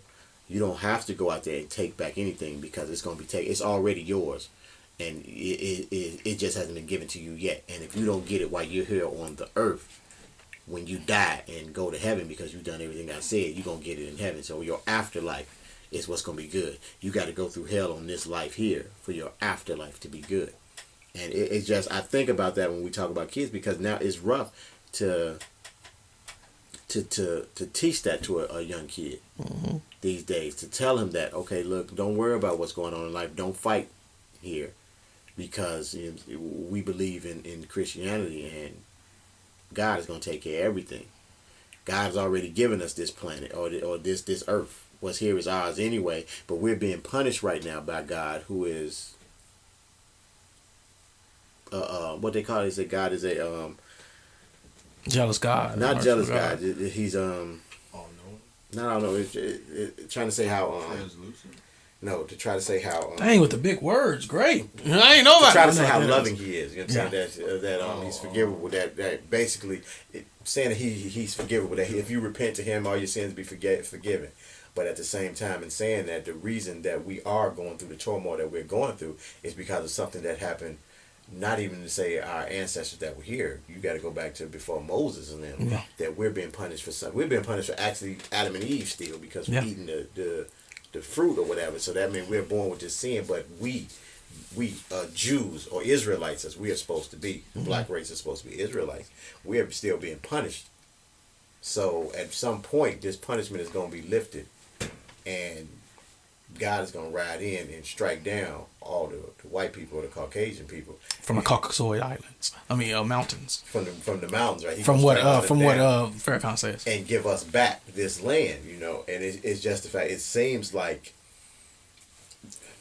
I believe in God. Yeah, I do. And for no other reason, I think my belief is not based in the Bible. Honestly, it's not. My belief is based in pure common sense and rationale. My belief is based in the fact that, first off, I think everybody needs something to hold on to get through life, period. And how my belief works is the fact of the matter is, I think that it profits me much more to live my life the way that I think is right. God set forth for me to live it. And if I die living my life like that and come to find out there is no God, there's nothing that I lose in that. But if I go through this life, living my life the opposite way, and I die and to find out that there is a God, I burn in hell for the rest of my life. You know what I'm saying? So my belief... But that's where going to religion, where that free will comes in. Yeah, but see, so my belief is a little more based in the fact of the matter, it doesn't hurt me to believe, and it doesn't hurt me to live my life in this certain way. I love this conversation, but it's veering away from. It is. I just want. I want to get back. See, I mentioned that because of what I said. Because of what he said, and then to say that the fact of the matter is, most even religion can be looked at as is in a race in a racial war. It could be a crutch. And basically, it's a tactic. It's a war tactic. I mean, it's used to keep your enemy down. So if I give you this, because in the beginning, and even so now, even on a lesser scale, we are enemies. In the America right now, we are enemies. Yep. Don't get me like I say, we do have white friends. You know what I'm saying? At sometimes I don't even say have friends. You have white associates. You know what I'm saying? You have other races that you are associated with, but as black people, we are at war. It is a war. You can tell by you getting every time you turn on TV, a black kid has got killed, and there's no repercussions for it. That's So see, they're systematically taking out there, and they're systematically oppression. programming you to say, To okay, accept it. okay, another one else got picked off. Oh well, you know what I'm saying. So then, at one point, it's gonna be to the fact where somebody get picked off, you ain't gonna do nothing but just stay in the house. There's the marches are gonna stop after a while. You know what I'm saying. So when I say we are at war, and the thing is, our older generation has already been taken out of the fight because of religion. You know what I'm saying? Because of the fact that we've already given you the rules. You know what I'm saying? You already know. We've already beat it into you that at one point you're going to get the land back anyway. And everything that we've done to you, we're going to get it back tenfold. You know what I'm saying? So, I mean, that part of the war, they've won that part of the war already. And I'm not trying to discredit religion, and I'm not trying to say we should not believe. I do believe in a higher power. But, you know what I'm saying, there is confusion when it comes to the Bible in itself, especially because it's one big contradiction, and everybody knows that. One thing is going to tell you one thing, the next thing is going to contradict what that says. But that was their weapon. I mean, that was their big weapon at one point to say, okay, this is how we're going to keep it here, because the ones that buy into this, they're not going to go anywhere. We don't have to beat them. We don't even have to chain them up, because we chained them up mentally. And going with that, and in relationship to this, well, what happened to the Mayans? The Indians? The Mayans. They said, F that. You're not going to come over here and you're not going to tell us this is what we need to do. F your Bible. Was And, the Mayans and see the what ones that happened? gave them, who was the ones they gave the blankets to with syphilis in it? That was the Cherokee? That was the Cherokee. Cherokee, okay. That was Cherokee. The Mayans and them, Mexico and all that. Right. They eliminated them. So you can't tell me. Smallpox. It was Smallpox. They smallpox. Dang. I'm thinking about Alcohol. But they eliminated them. It's like, okay, you don't want to conform. That's gonna a take real care nigga of right there. Yeah. He gave him STD. Look, he come on there. I know. Look, he gonna edit. Like he gonna edit. They tell the edit. We know that y'all saved us from this winter we ain't used to. Y'all gave us corn. Y'all gave us weed. We thank y'all for that. Here go a blanket. Right. Look, you're cold. We don't sleep in sheepskin. Here's a blanket of cotton. Yeah. Cotton. What's that? You're learning about 100 years. Why is it coming apart so tough? Right. What is this? This is something the white man calls Velcro. Excuse me, Jesus, I made a mistake. Wake up. Why do you have that on your body? What you mean? You been messing with that white man again. Pale face, huh? No, I haven't. She got it. So I mean, I think You got the turn up dick. We just have to Pause. Oh, shit, I love this show. There is no fix right now at this point. I mean, I would love to say, come out of here and say, okay, this is all we need to do. But there is no this is all we need to do. I mean, it starts out with some real tough love. Because at one point, we have to understand that there is a certain generation or a certain age of people that you're just not going to be able to reach. You know what? And I'm glad you said that, because it's actually a point that I want to make. Okay. I think that, and those are mainly older black and white people. And I think that they're dying out.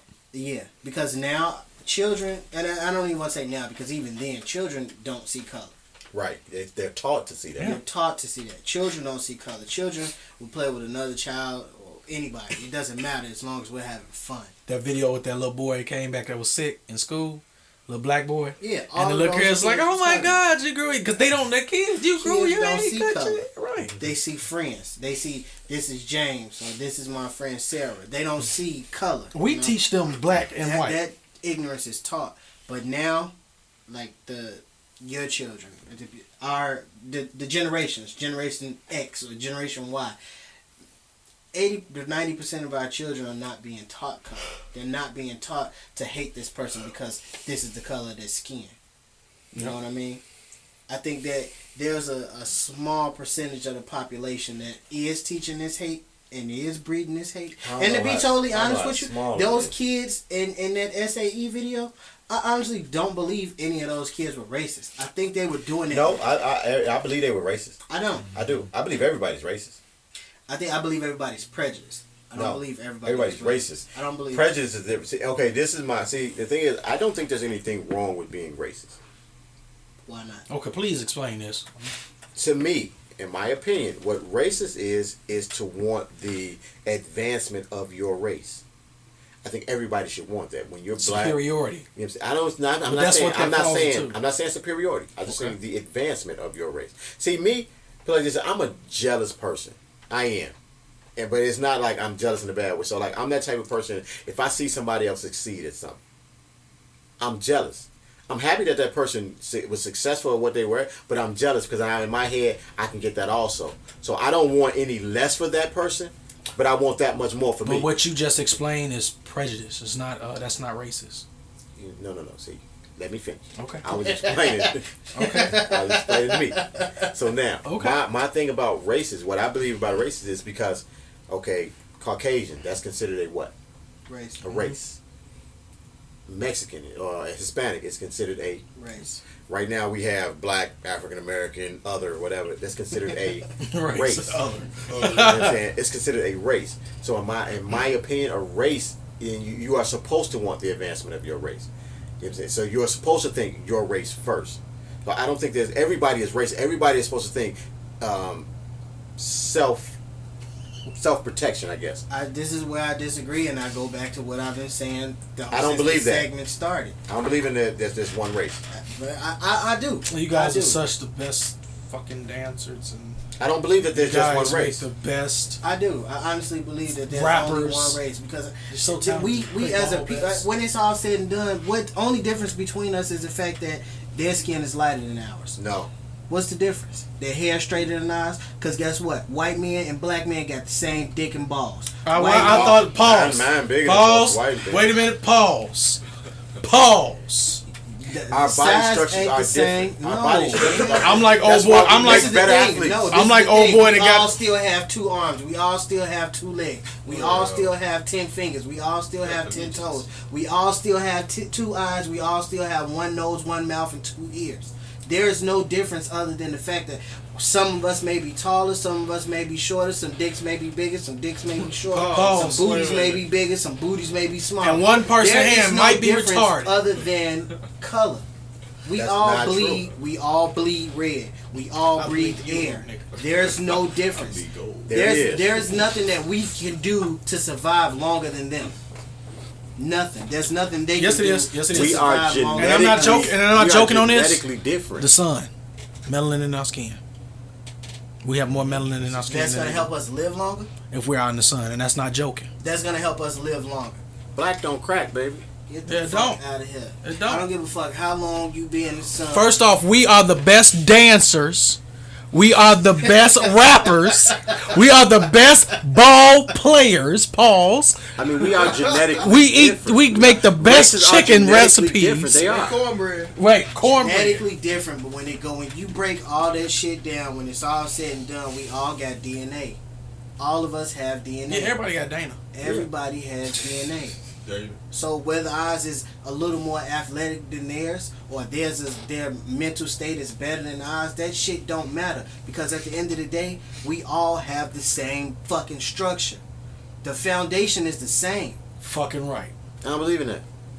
There are different races. There are different races. There is a white man. There is a black man. Right. The thing about that is you're still seeing color. Now, where we do we don't come need to from? look at color anymore. Is what I'm trying to get to you. That's not gonna fucking happen. It's not gonna happen if we keep that mindset. But you know what? What people say, I It's cannot not look gonna in happen color if when we I see keep in that color every mindset. day. It's not gonna happen if we keep that mindset. Because as you said, in the back of your mind, you're gonna always have that. You know what? Black people should be better. Total Black around. people are better than white people. Total When around. that's not the case. It's We are not. all men and women. No, we Listen. should not want to be better than the other. We should all want the same. We 'Cause- should all want the other to progress. It's no, I'm black, so I should be better than you because you white, or I'm white, so I should be better than you because you black. Because that's not going to get you that ass. I don't believe that. I'm not buying that. Paid for. Hey, I mean, you don't get me wrong. I love what you said. I love the passion in what you and how you said it. Bullshit. Because that's not going to get It's you that bullshit ass. because that's the way the world has been working up until this point. The world was working like that in the days of Moses. I'm not buying it. Or Burning bushes. Epicana, Ibizana, Who? whoever them, you know Who the the names fuck in the is Bible, you Epicana? can't pronounce them. That sounds like a motherfucking drink. You got some names in the Bible you can't That pronounce. sounds like It's one of them. You know what I'm saying? drink. Nicodemus. Nicodemus? Nicodemus and That Pliers. sounds like some cigarettes. Nicodemus and Pliers. Nicodemus, what? Lord Mercer. No, but see, I mean, the thing about that is that it's a great fairy tale to say that. Hey, we should not see color. I think it can be a reality How? if we push it. That there's systematic oppression. I honestly believe that it's real. It is real. There will be a lot of fights. There'll be a lot of bloodshed. There'll be a lot of lives lost. But there was a point in time where we didn't believe we would all be able to sit with white and black people together. So if that can happen, it's possible. Yeah, you know how you want to make it possible? Get all the black, get a good group of black men together, some nice looking white women, lock them up in a building, and kill everybody else. I'm not bad at it. Oh man. They kids ain't gonna see no color because they gonna be great. They gonna be neutral, They be nigga. neutral. They gonna be neutral, nigga. Got a bunch I'm you not gonna have a bunch of saying- Tiger Woods. I'm not saying. Tiger Woods. Oh, I'm not like saying it. right now you should. but that's gonna get you that ass. I'm not saying right now you should disregard everything that you feel, everything that you basically been your genetics make up. I'm not saying that you should disregard that. But what I I'm need saying to is, also say this to you, like I said to Papier. They can't see the air quotes. and it's a good thing they can't see it.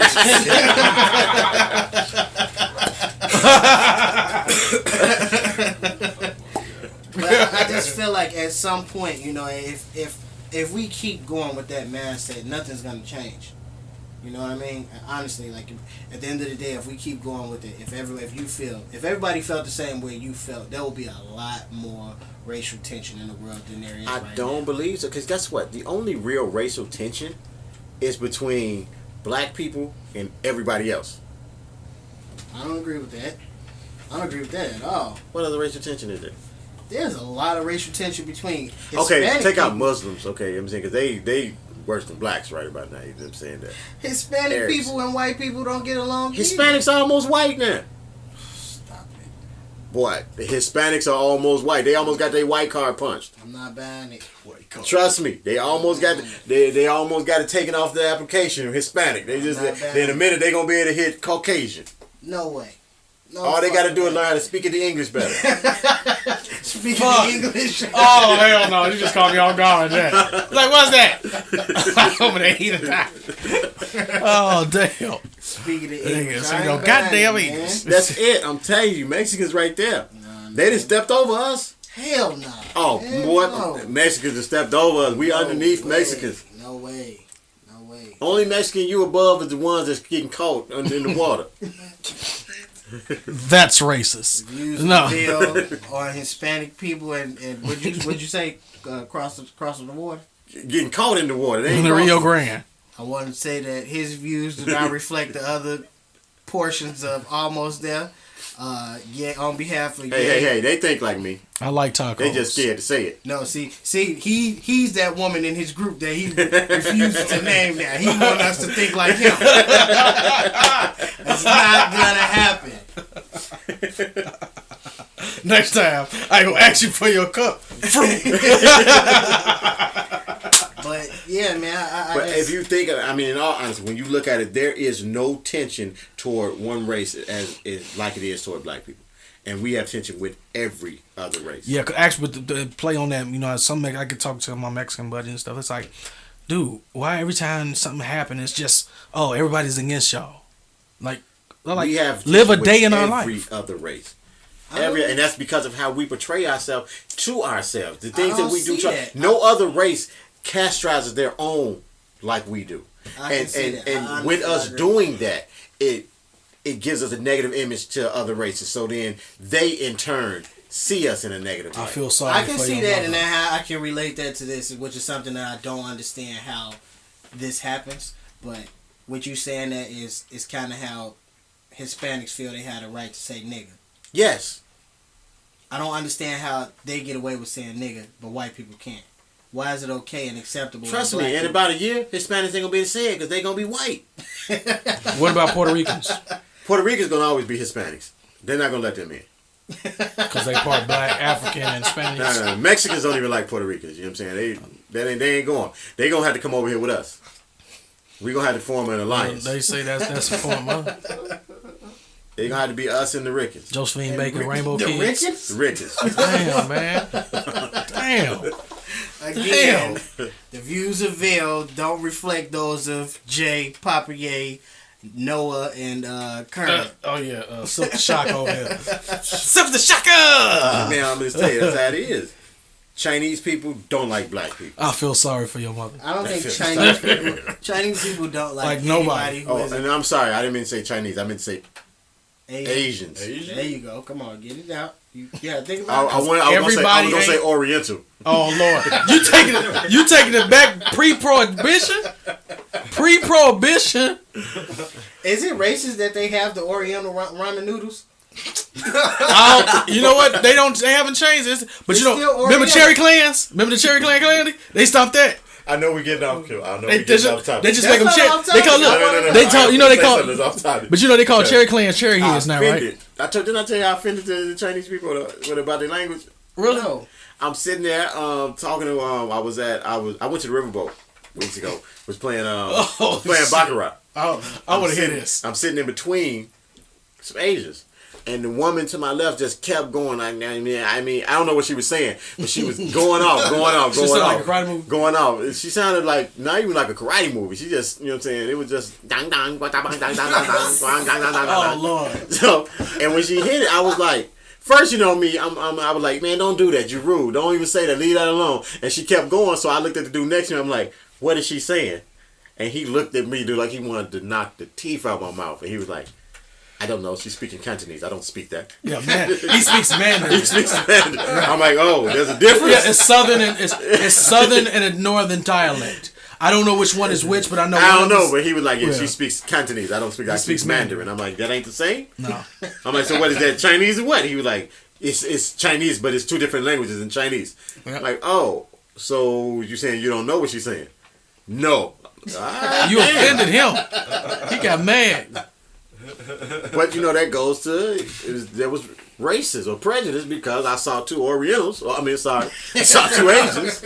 I'm respectively bowing out of this conversation. I saw two Asians and I automatically assumed they were the same.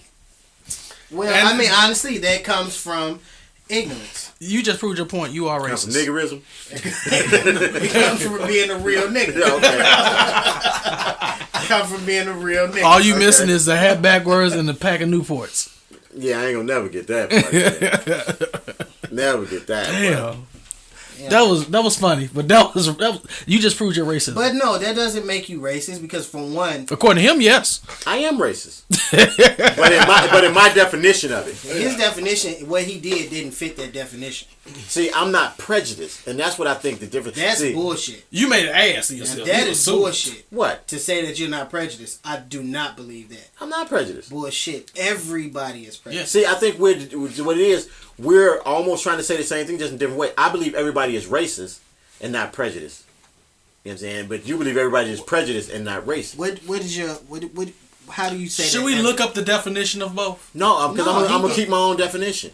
So basically, fuck what y'all niggas doing over there. This I'm is gonna what the keep my fuck own I'm saying. definition. And my thing, prejudice is the bad one. Prejudice is that, you know what I'm saying? When you don't like me for prejudice something that that's you seeing do. a white person, what the fuck is they doing over here? You know I what I'm don't think saying? that's prejudice. That's what I feel prejudice Well, is. Actually- but technically that is prejudice. That is prejudice. Well, actually, they say prejudice is Prejudging. yeah. Everybody prejudges. It doesn't Yeah, have to that be is. race. It doesn't have to be. It don't have to have anything to do with race. You can prejudge a young person. You can prejudge an old person. Everybody is prejudiced. see, I Look, don't even think old that. black. Look, Bullshit. listen. Hold on. Got a story. Remember this, Jay? Even old black people are prejudiced. We went into the neighborhood when I was working for the government. We were doing the neighborhood in our vans. And my driver, and the driver that I had, I was computer tech. I dealt with the satellites. I can't tell you what I am. I ain't clearance yet from section 49789-3 seconds of way. So so anyway, we were out working and we was in a neighborhood. We was in Inglewood. I'm from Inglewood. We're from Inglewood, so I know the people there. He said, "Hurry up, man! These niggas are populating." He said that. I was like, and he, hurry up, did you check? I said, these are my people. Why is he coming up to the door? This is an old black man. Why is he coming I'm up? gonna tell you now. Old Why black is he people are the coming most up? prejudiced people on the Time planet. out. Before we get on old black men, let's go back to you. Okay. You my man. Right? You my man. I be with you damn near We got a every lot. day. I know for a fact that you're prejudiced. I'm not. I don't prejudge. Bullshit. I judge off when a person opens their mouth. Now, No, you know what I'm saying? bullshit. You judge off of looks. No, I laugh at people off of looks. There's a difference. You fuck with retarded people. That's not being prejudiced. That's not being judging prejudiced. them. I laugh at people off look. I do. I'll die laughing. What about the one that was like about to whip your ass? I didn't do anything. That wasn't Right. prejudging. I mean, he was laughed at after he made his move. You know what I'm saying? He made a move. I laughed at that. That was a that was a post judgment. You know what I'm saying? I'm post judice. You know what I'm saying? You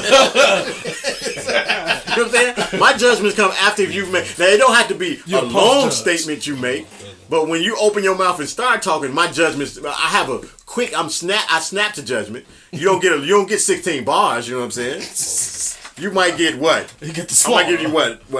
The intro? What you might get? You getting half a bar. You might get half a bar. You know what I'm saying? I'm gonna hear something that comes out that's like, okay, he's stupid. Let's move on. I don't judge you before that. Damn, I don't you just- judge people off how they look. I don't judge people off. You know what I'm saying? No. See, laughing at somebody No, and you joking. don't have to laugh at them to judge them. I mean, laughing and judging them is two different things. Exactly. I understand what you're saying, but that's not the extent of what you've done or what you do prior to actually having a conversation with somebody. I don't know what you mean then. Cause how many times have you walked past a woman or seen a woman on the street Damn, she got a fat ass. in provocative clothes and called her a hoe? Yeah. And not intentionally, just not being like, oh, look at that. This shit. I don't do that. Hey, can you say that again? How you just said that? That was funny as hell. Oh, shoot. How you just said it? But I don't do that. You have never heard me just walk past. Okay, not hoe, broad. I call everybody a bride. So we're broads. I call all females brides and heifers. What do I call them? Bitches. No, I don't. Yes, I do. Yes, I do. Yes, I do. I just call Bride them and a bitch heifer, that's early. what I call it. That's in my conversation if I'm talking to you. You know what I'm saying? I might say, oh, man, this bride such and such or that heifer, whatever. I don't call them that when I'm talking to them. Yeah, we don't. I got respect. That, talk about does you that mean behind you your don't back. have that preconceived notion prior to meeting?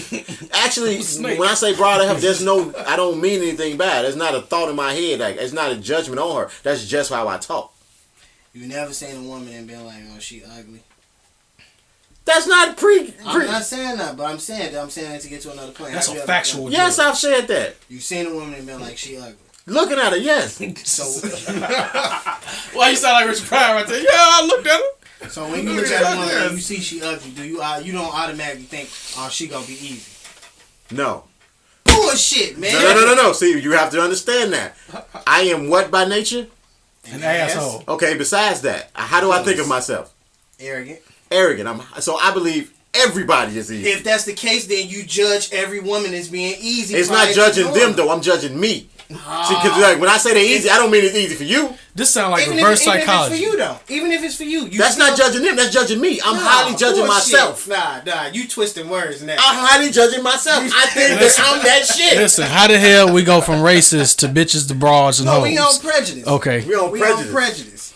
Because I believe that everybody is racist and not prejudiced. He believes everybody is prejudiced and not racist. I believe everybody is prejudiced and not racist. Okay, I respect y'all. Because especially when racist means that you think you are superior to another person's race. That's what the base of racism is. And that's not my definition. But you can't change what is an established and already known definition. Who established it? Webster. Who the hell is Webster? And he not the He was little in a black TV motherfucker show, on from TV. what I know. No, he wore a white wig back in the early. Hey, King James changed the Bible. Why can't I get my own definition? King of James is dunking every night. it? Which one you talking about? Which one you talking about? I'm talking about the one back in the Roman days. I'm talking about the one that just took his talents back to Cleveland. Oh, I thought you meant to do it in Houston. Probably. Repeat the question. No. I think we could actually poll people. Yeah. Obviously, the word prejudice sounds worse than what it really is. The bottom line is everybody I just got that liquor prejudges. store. Everybody Still on prejudges. 79. I don't believe I do. Oh, also pristine. Regardless of what you believe in your own sick, twisted mind. I don't believe I do. I give everybody a fair shake. But this is the thing. Just because you have a preconceived notion doesn't mean that you actually go into a situation like, okay, if you meet somebody and you say, okay, she's a hoe. You think she's a hoe off the fact that she's ugly, a hoe. She gonna be easy, a hoe. Whatever the case may be. How do you? That don't mean you go into it thinking that she's stupid or you're not gonna give her a fair shot at whatever it is that you would give a pretty girl. It ain't gonna make it different. That's just your thought process from the beginning. Au contraire, mon frère. If I think she a hoe, I'm not gonna give her the same opportunity that I'm gonna give somebody who I think not a hoe. Yeah. Shit. As my man says, shit. So damn. So a hoe ain't gonna get treated like a hoe. Hells yeah. A pretty girl, I don't even want to say pretty girl, because pretty girls can be hoes too. Yep. But upstanding woman is gonna be treated like an upstanding woman. Upstanding woman gonna be treated a little better. Upstanding woman gonna be treated What's like a little the same better? hoe that you treated. What's a little? hoe. Okay, is a little better? You get cheese on your burger. Yep. Please. You can get some fries with that. Oh shit. He got money. The hoe gonna get cheese because you know what? Applewack ain't gonna let nobody starve. The hoe gonna We get gonna feed cheese you, too. right? We gonna feed you. We gonna give you something to wash it down with. The hoe don't get to hold my hand out in the street. The pretty girl have to, or the upstanding woman have the time ain't gonna get to hold your hand in the street. We be in the car all cuddled up. I be fingers interlocked and everything. Then as soon as you get out the car, you see motherfuckers coming, you got to tight shoe. Look, Don't girl, what you saying? where you gonna move, bitch? Stop saying shit. Man. Here come my baby mama. No. But I honestly do believe that everybody is prejudiced. Everybody. And everybody has a little bit of prejudice in them. Everybody. When you see two niggas coming towards you in a hoodie, black, white, orange, green, whatever, two niggas in a hoodie, you gonna think, what these niggas are? When I was getting One my, nigga in the hoodie, I think. but when I was getting my waves, I was person. prejudiced against this motherfucker. Yeah. Because his waves was flicking harder than mine, so I was prejudiced against him. What was your prejudice? Because his waves was flicking harder than mine. But what was your prejudice? What was your preconceived notion? That was my because his waves was gonna be better than mine. Oh, okay.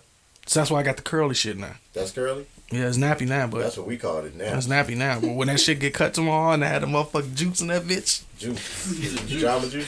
fuck you. So anyway, racist motherfucker. So I am. And I Black believe evil that we need motherfucker. to, I believe if we somehow embraced our racism, oh, it would help Lord. us as a community. How? This sound like a fucking Klan meeting. Yeah. What do you mean? Watch out, niggers! The Klan is getting bigger. Because we don't actually have So racism. Tyrone Bigum's that motherfucker. If you say everybody is prejudiced, right? Mm-hmm. Then, okay, if I was to adopt that thought process, that means, okay, we have a slew of prejudiced black people. Mhm. Okay, but no racist black people. Nobody who believes. I'm not saying that there are no racists. What I'm saying is we don't have it. One of these cannot be the bad one. Okay. How? Sam. How can one not be bad? One cannot be the there. If you say racism is, in my opinion, and what I keep trying to say, racism is to believe in wanting better for your race. That's still a superior. That's the same thing. Okay, if you want to say that's superior, whatever. superiority. If you want to say whatever that is, okay. The only No true, matter you. That's just like putting. But what you telling me, and what sound like you trying to put chocolate on shit. It's still gonna taste like shit. why you eating shit? But I'm saying no. I'm not You eating eat shit. pieces of shit for breakfast? I'm not saying that. Shit, what the fuck? But maybe I should have said it. It's still gonna That's smell not like shit. No, This is my thing about myself. The only valid Put sugar on argument, shit. the only valid argument I've heard to the fact that we shouldn't be racist is the one where Jay wants us all to not have racists anyway. But the thing about it, since there are racists, there's nothing wrong with wanting your race to succeed. There's nothing wrong with wanting your race to last. You know what I'm saying? There's nothing wrong with wanting that. I agree. Now, but when the problem we get to that is when we mix prejudice into that and we want our race to succeed and no other race, you know what I'm saying, to excel also. There's a difference. When I say there's nothing wrong with being racist, I believe that the fact of the matter is if you're black, you're supposed to want to uphold your race. You're supposed to want the success of your race. But that's at just thinking of your race. That shouldn't be at the cost of another race. So just because the white race, the Asian race, the Hispanic race, just because they're doing well, we shouldn't want to take from that. If we concentrate on building our race anyway, it's gonna fix everything. That's when I say that the black race is basically the most hated race. You know what I'm saying? Because most of the time we spend a lot of time looking at what other people are doing and pointing fingers over and there. not paying attention to us. And not focusing on us or fixing us. We've spent a lot of time talking about the Arabic nation, you know what I'm saying, or the Arabic race and what we don't like about them and other. But guess what? We support the Arabic race to the tilt. If they put a gas station in our store, as soon as it go up, we in there buying whatever it is they got. Yeah, there. we They in there. put When a corner Habib store, got it out there, we straight in there. We kicking it with them. They our buddies and everything. Yeah, I got the new fake Jordans for you. A new Asian hair store open up, we right in there. I mean, But you even with that, have you seen the documentary about the hair? How they blocked that from black folks having to. It wasn't even the fact of blocking it. Also, they just won't deal with you. I mean, I told you about. I had a guy who was trying to sell hair, and he walked into an Asian store and told them he would give them a deal. He gonna sell it to them for less than what they were getting from their suppliers. And their exact thing to him was, "No, we don't shop with you. We gonna shop with our own people." Mm-hmm. And he's like, "But I'm gonna give it to you cheaper." They said, "We don't care. We don't care. We shop with our own people. So no matter what your price is, we don't even want to hear it because we're not gonna go with you." Because their thing is to the uprising of their, I won't say uprising, but the thing is the advancement of their race. And that's what racism is to me. I don't see anything wrong with it. You're supposed to want the advancement of your race, but you're supposed to do it without thinking about what somebody else is doing. This is where our thought processes differ.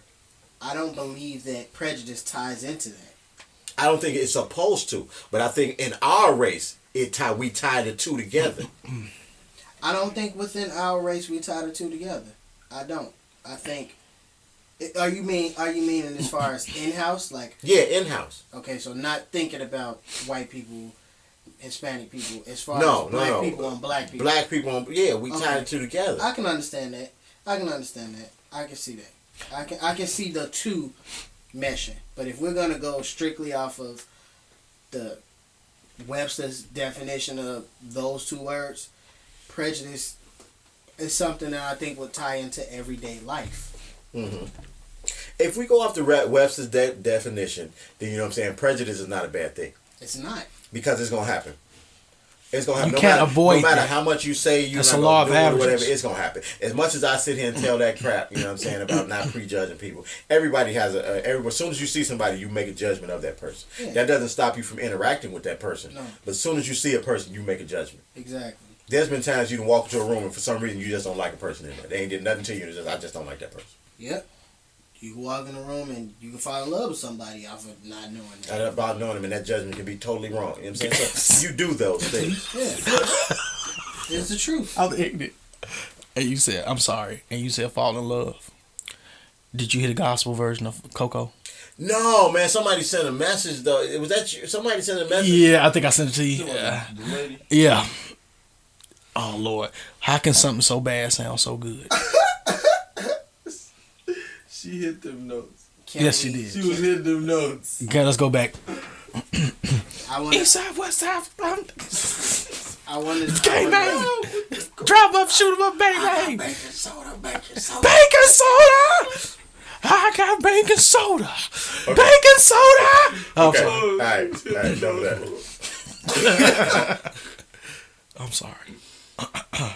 You okay now? You got it together? Baking soda. I got bacon. All right. Let's go on. We want to give him a minute to get himself together. I just knew as soon as you said something, he was gonna go back to screaming bacon soda. No, I'm sorry. Go ahead. I'm sorry. Go back. This is a serious topic, and I'm just feeling good today. And even though we heard some great points and everything, but I do want to say something about what you were saying, like how we shouldn't we should eliminate racism, so to speak. And this is the thing. I don't want it to seem like I'm just Mother Teresa. No, we get what you're saying. I don't think that we gonna wake up tomorrow and everybody gonna be like, you know what, he black or he white or he Asian, whatever, and we just love each other. I don't think that's gonna happen. No. But I do think at some point it has to. If we want that advancement, it's gonna start within. So eventually we're gonna have to reach our home.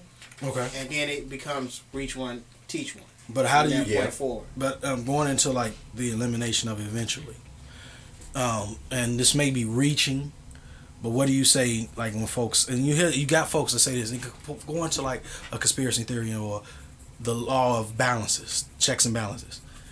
Like, how can something be balanced when everything is one way? Like, let's say that does go away. Where's the balance? When you say balance, what do you mean? You know, some people say you have to, in order for there to be good, there has to be a little bit of evil, or for there to be evil, there has to be good, and this and that. Okay. Like they say, you know, you got people say balances will be disrupted. I don't believe that because, like I say, it's not a perfect world, and even though most of the hardcore racist people, from what we saw, or prejudiced people, most of the hardcore prejudiced or racist people are on their way out of here. Yeah. You know what I'm saying? They later on in life, but they still have trickled down to. They still taught. They still right. It's still taught down. I mean, and if it's only taught to 20%, say if it's only 20%, I think that number might be a little bigger. You know what I'm saying? But if it's only taught to 20%, that's still going to be a number that's there. We're never going to get rid of it on a whole.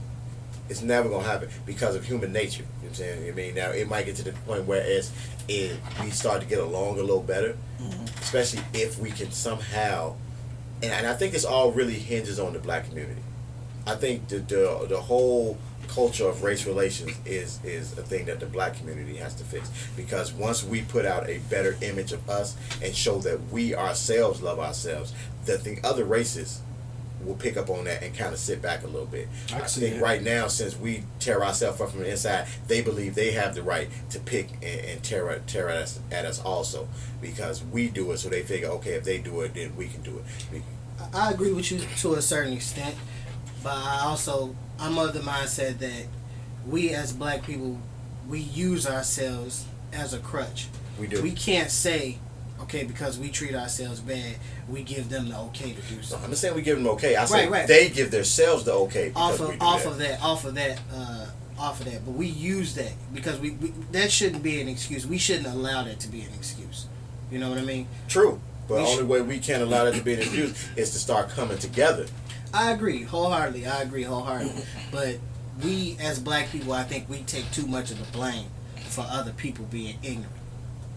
We take too much of the blame because regardless of what we have going on in our community or in our in our race, as much as I hate it, there's always gonna be somebody that doesn't like us. Because guess what? When we're prosperous, they're gonna hate us even more. Yep. When we do decide to say, you know what, we're gonna stick together, we're gonna open up our own grocery stores, we're gonna open up our own gas station, we're gonna open up our own airlines, or whatever the case may be, that's gonna put a bigger target on our back, because now we have power and we have resources. Right. And that's what they don't want us to have. We can go back to Black Wall Street and a few episodes ago when I spoke about Dr. Dre, and the minute that they see a black man doing something prosperous, they throw money at us because they want to do away with it. Yeah, we can't own nothing. We can't own anything. They're going to throw a dollar amount at you that's going to be so high that you're not going to be able to turn it down. Because our mindset is one of which, if we have the financial gain, there's nothing that you can do to stop me from doing this. But guess what? Silly Negro, I've already stopped you from doing what I wanted you to do. Or I've stopped you from doing what you could have done. I've stopped you from building. I've stopped you from bringing your people on and making this a problem for us. Yeah, I toss you $1 billion, but what is that in the grand scheme of things? That's nothing. Especially when the dollar don't mean shit nowhere else. You're right. But that goes back to saying that we have to kind of come together for that. I agree. I agree, but I mean, I think, like I said, when we get to that point, it's going to put a bigger target on us. I believe that too. I mean, it's going to put a huge target on our back. I mean, that just goes right back to, like I said, my favorite Black History moment is Black Wall Street. And at that point, but if we go off of that, we have to fight to protect ours. Not only that, but at that point we've said we'll do away with my philosophy of we need to come together as a human. We've come together and said, you know what, this is going to put a target on our back. We're going to have to protect our own. It's us against the world at that point. Yeah, and I think that's what it is. In all honesty, right now, even without us being together, it's us against the world. Yeah. We are the most ostracized race on the planet. Even Africans don't like us. don't. And when I say race, right, I mean the black race, not African American, not the African black. And see, you have to put American on the end of this, Right. The black American race is the most ostracized race in the world. Wherever you go, you know what I'm saying, there's a negative connotation when you step in there. Once, like, if you overseas, you cool until they find out you're an American. Now, when they find out you're an American, because first off, even white Americans got an issue when they go overseas. Now, when they find out when they're American, it's like, okay, they're an American. But then when they find out you're a black American, But I will say this. I think certain places where we go, we are actually held higher than Germany. Germany is one. France is another. Switzerland is another. Japan, you know what? they like us. I don't think that's us being held higher than them. I think that's the fact of us being pitied more because of the history that we have in America, you know what I'm saying, of what happened to the black race here. It's more of a pity where it's like, oh, they did that to you, whatever. And then since it's the fact they don't like white Americans because white Americans are rude and arrogant and things of that nature, think they're better than everyone else, it's like, okay, we don't like them anyway, and the things that they did to you were horrible. You know what I'm saying? So it's still like they pacify us. You know what I'm saying? I mean, I would rather you fucking don't like me than, you know what I'm saying, you want to pet me on my head when I come around, you know what I'm saying, and oh, it's too bad that happened to you. I ain't with that either. I mean, in saying all that, you know, in a perfect world, my philosophy would be golden. Yeah, it would. In the world as it stands today, Vince McMahon can get your philosophy to go over. in the world as it stands today, you know, we just got to be smart, you know, and understand that while the media may not portray it and police officers don't show it, black lives do matter. Yep. And we have to start inside. It has to start within. Once we start to value our lives, we can show other races that we can stand together. And I know we want to wrap up, y'all. We don't want to keep the people here too long, like we holding them hostage. But I think that this episode, we're not probably going to have this conversation for a minute because, we don't want to beat this and drag through the ground. If it comes up again, it comes up again. But I think what I want to do is, with these brothers we have here, we need to find a way to actually kind of take some action. I don't want to be the guys who just talk about this and then let it go. We get enough people who talk about what should be done and nobody does anything about what should be done. So, I want to find a way, and if anybody who's listening knows of a way, but I want to do something to help. Whatever. I think that I help a little bit. Like I say, I do try to do something with young kids. Like I coach football. I try to, instill something in the young men that come out there. But, it's bigger than that, and I want to do something to help. I hope that we as a show or as a media outlet, there's something there that we should be able to do. I don't want to be the guys who just talk about it and leave it to somebody else. And if there's anything that we can do to make it different.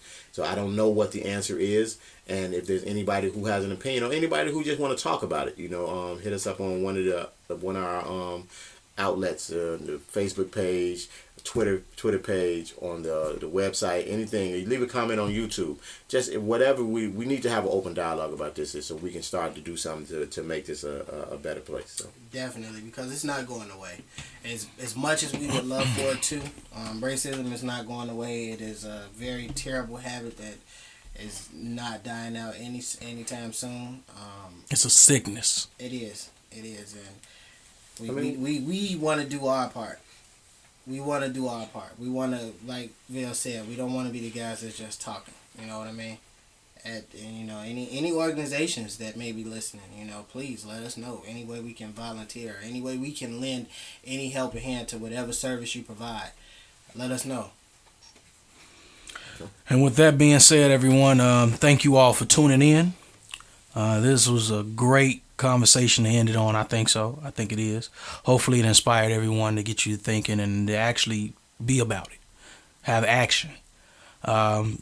This is everybody's favorite daddy, Papa A. You can follow me on Instagram at Papa A. You can follow me on Twitter at Papa A, not papaya, but Papa Ye, Papayea. Also, I am an avid video gamer. I just recently got a new 3DS, so I lost some of my data in Animal Crossing. my 3DS number is too long. I have to put that on my Facebook page or something because it's a bunch of numbers. But I am looking for a lot of fruit to go on my ground. Don't y'all say a damn thing. Oh, hey. You know what I'm saying? he looking You for want a the lot of fruit on the ground. Fruit to bury in my His ground. homes? No, I need like my town comes with pears. I need apples and oranges and stuff like that, and bananas. Pears. You can follow me on my government on Facebook. That's at Daniel D. Jones on Facebook. And let them know where they can catch you at, Jay. You can catch me on Twitter at IM_King_J. I promise everyone this week I will be hitting my social media hard, looking for anyone to let us know what we can do to help. Anybody that has any feedback, positive, negative, any constructive criticism of our show, we look forward to that. We need it. Thick skin over here, baby. Most definitely. Thick skin, very thick skin. We look forward to it. We need it. You can get at me if you want to get down in 2K. King J 1987 Xbox Live, PSN Network, King J 1113. I think that's pretty much it. I promise you guys next week I will have a Facebook page. I'm putting it out there. I'm putting the pressure on myself. Next week I will have a Facebook page. Ain't no pressure. He had one in the next 5 minutes. He got Big Shirley sitting on his hip. This your boy Vale, aka Smoke. Everything with me is focused one. We say this all the time. FOECUZED, the number one. That's at Facebook, Gmail, Twitter, Instagram. The crew is the Almost There Crew at Facebook. It's the Almost There. It's at the Almost There Crew for Twitter. Instagram is the Almost There Crew. The website is almostthereshy.com. The email is almostthereshy@gmail. So get at us. Oh Lordy, Get us at. Get at us on all those. What we looking for? Look, right now our YouTube channel is a long, crazy bunch of words. So go to YouTube, subscribe to the channel. We working at getting videos out for you to kind of show you some of the personalities that you're hearing. Subscribe to us on SoundCloud. We got a SoundCloud. All the links are on our Facebook page. You can get to the Facebook page and see it. It should direct you to the website. And Facebook is facebook.com/the Almost There Crew. That's us. That's how you get us on Facebook. Check out our boy Noah. His Instagram is Noah _King _.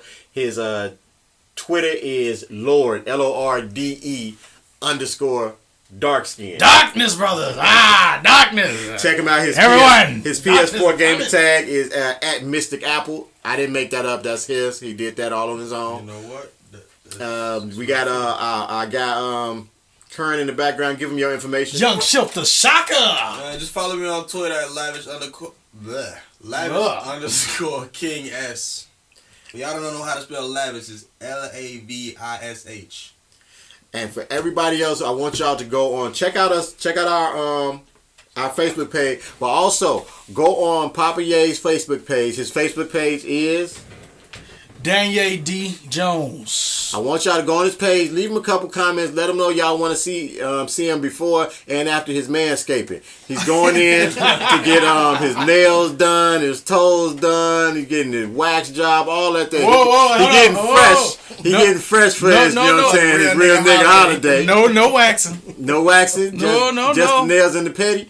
Just nails in the petty, homie. Just nails in the petty. That's not bad. Let Chung Lee go ahead and get down there and say, That was racist. Black boy. Oh, you like your shoes, black boy? Black boy. Oh, she gonna see my feet. Oh no, we don't do Godzilla.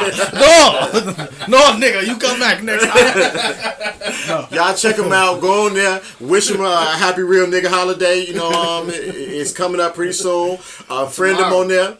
Check us out on Facebook. And anything else we need to tell him? We as Vale alluded to earlier, we're definitely looking to get some videos out of us as personalities. I'm sorry. You just missed the whole setup. You did. What you need to tell them? I was gonna tell them once I finished saying what I had to say before you rudely interrupted me. Fuck what you had to say. Just tell them what they need to do. Real nigga holidays coming up. People act like they don't know how to act. What? Since I'm being rushed, what you need to do is tell a friend to tell a friend to tell a friend. Just tell a friend. And I would do it twice, but since it's a real nigga holiday, we gotta get out of here early. Love y'all people. Peace. Holla.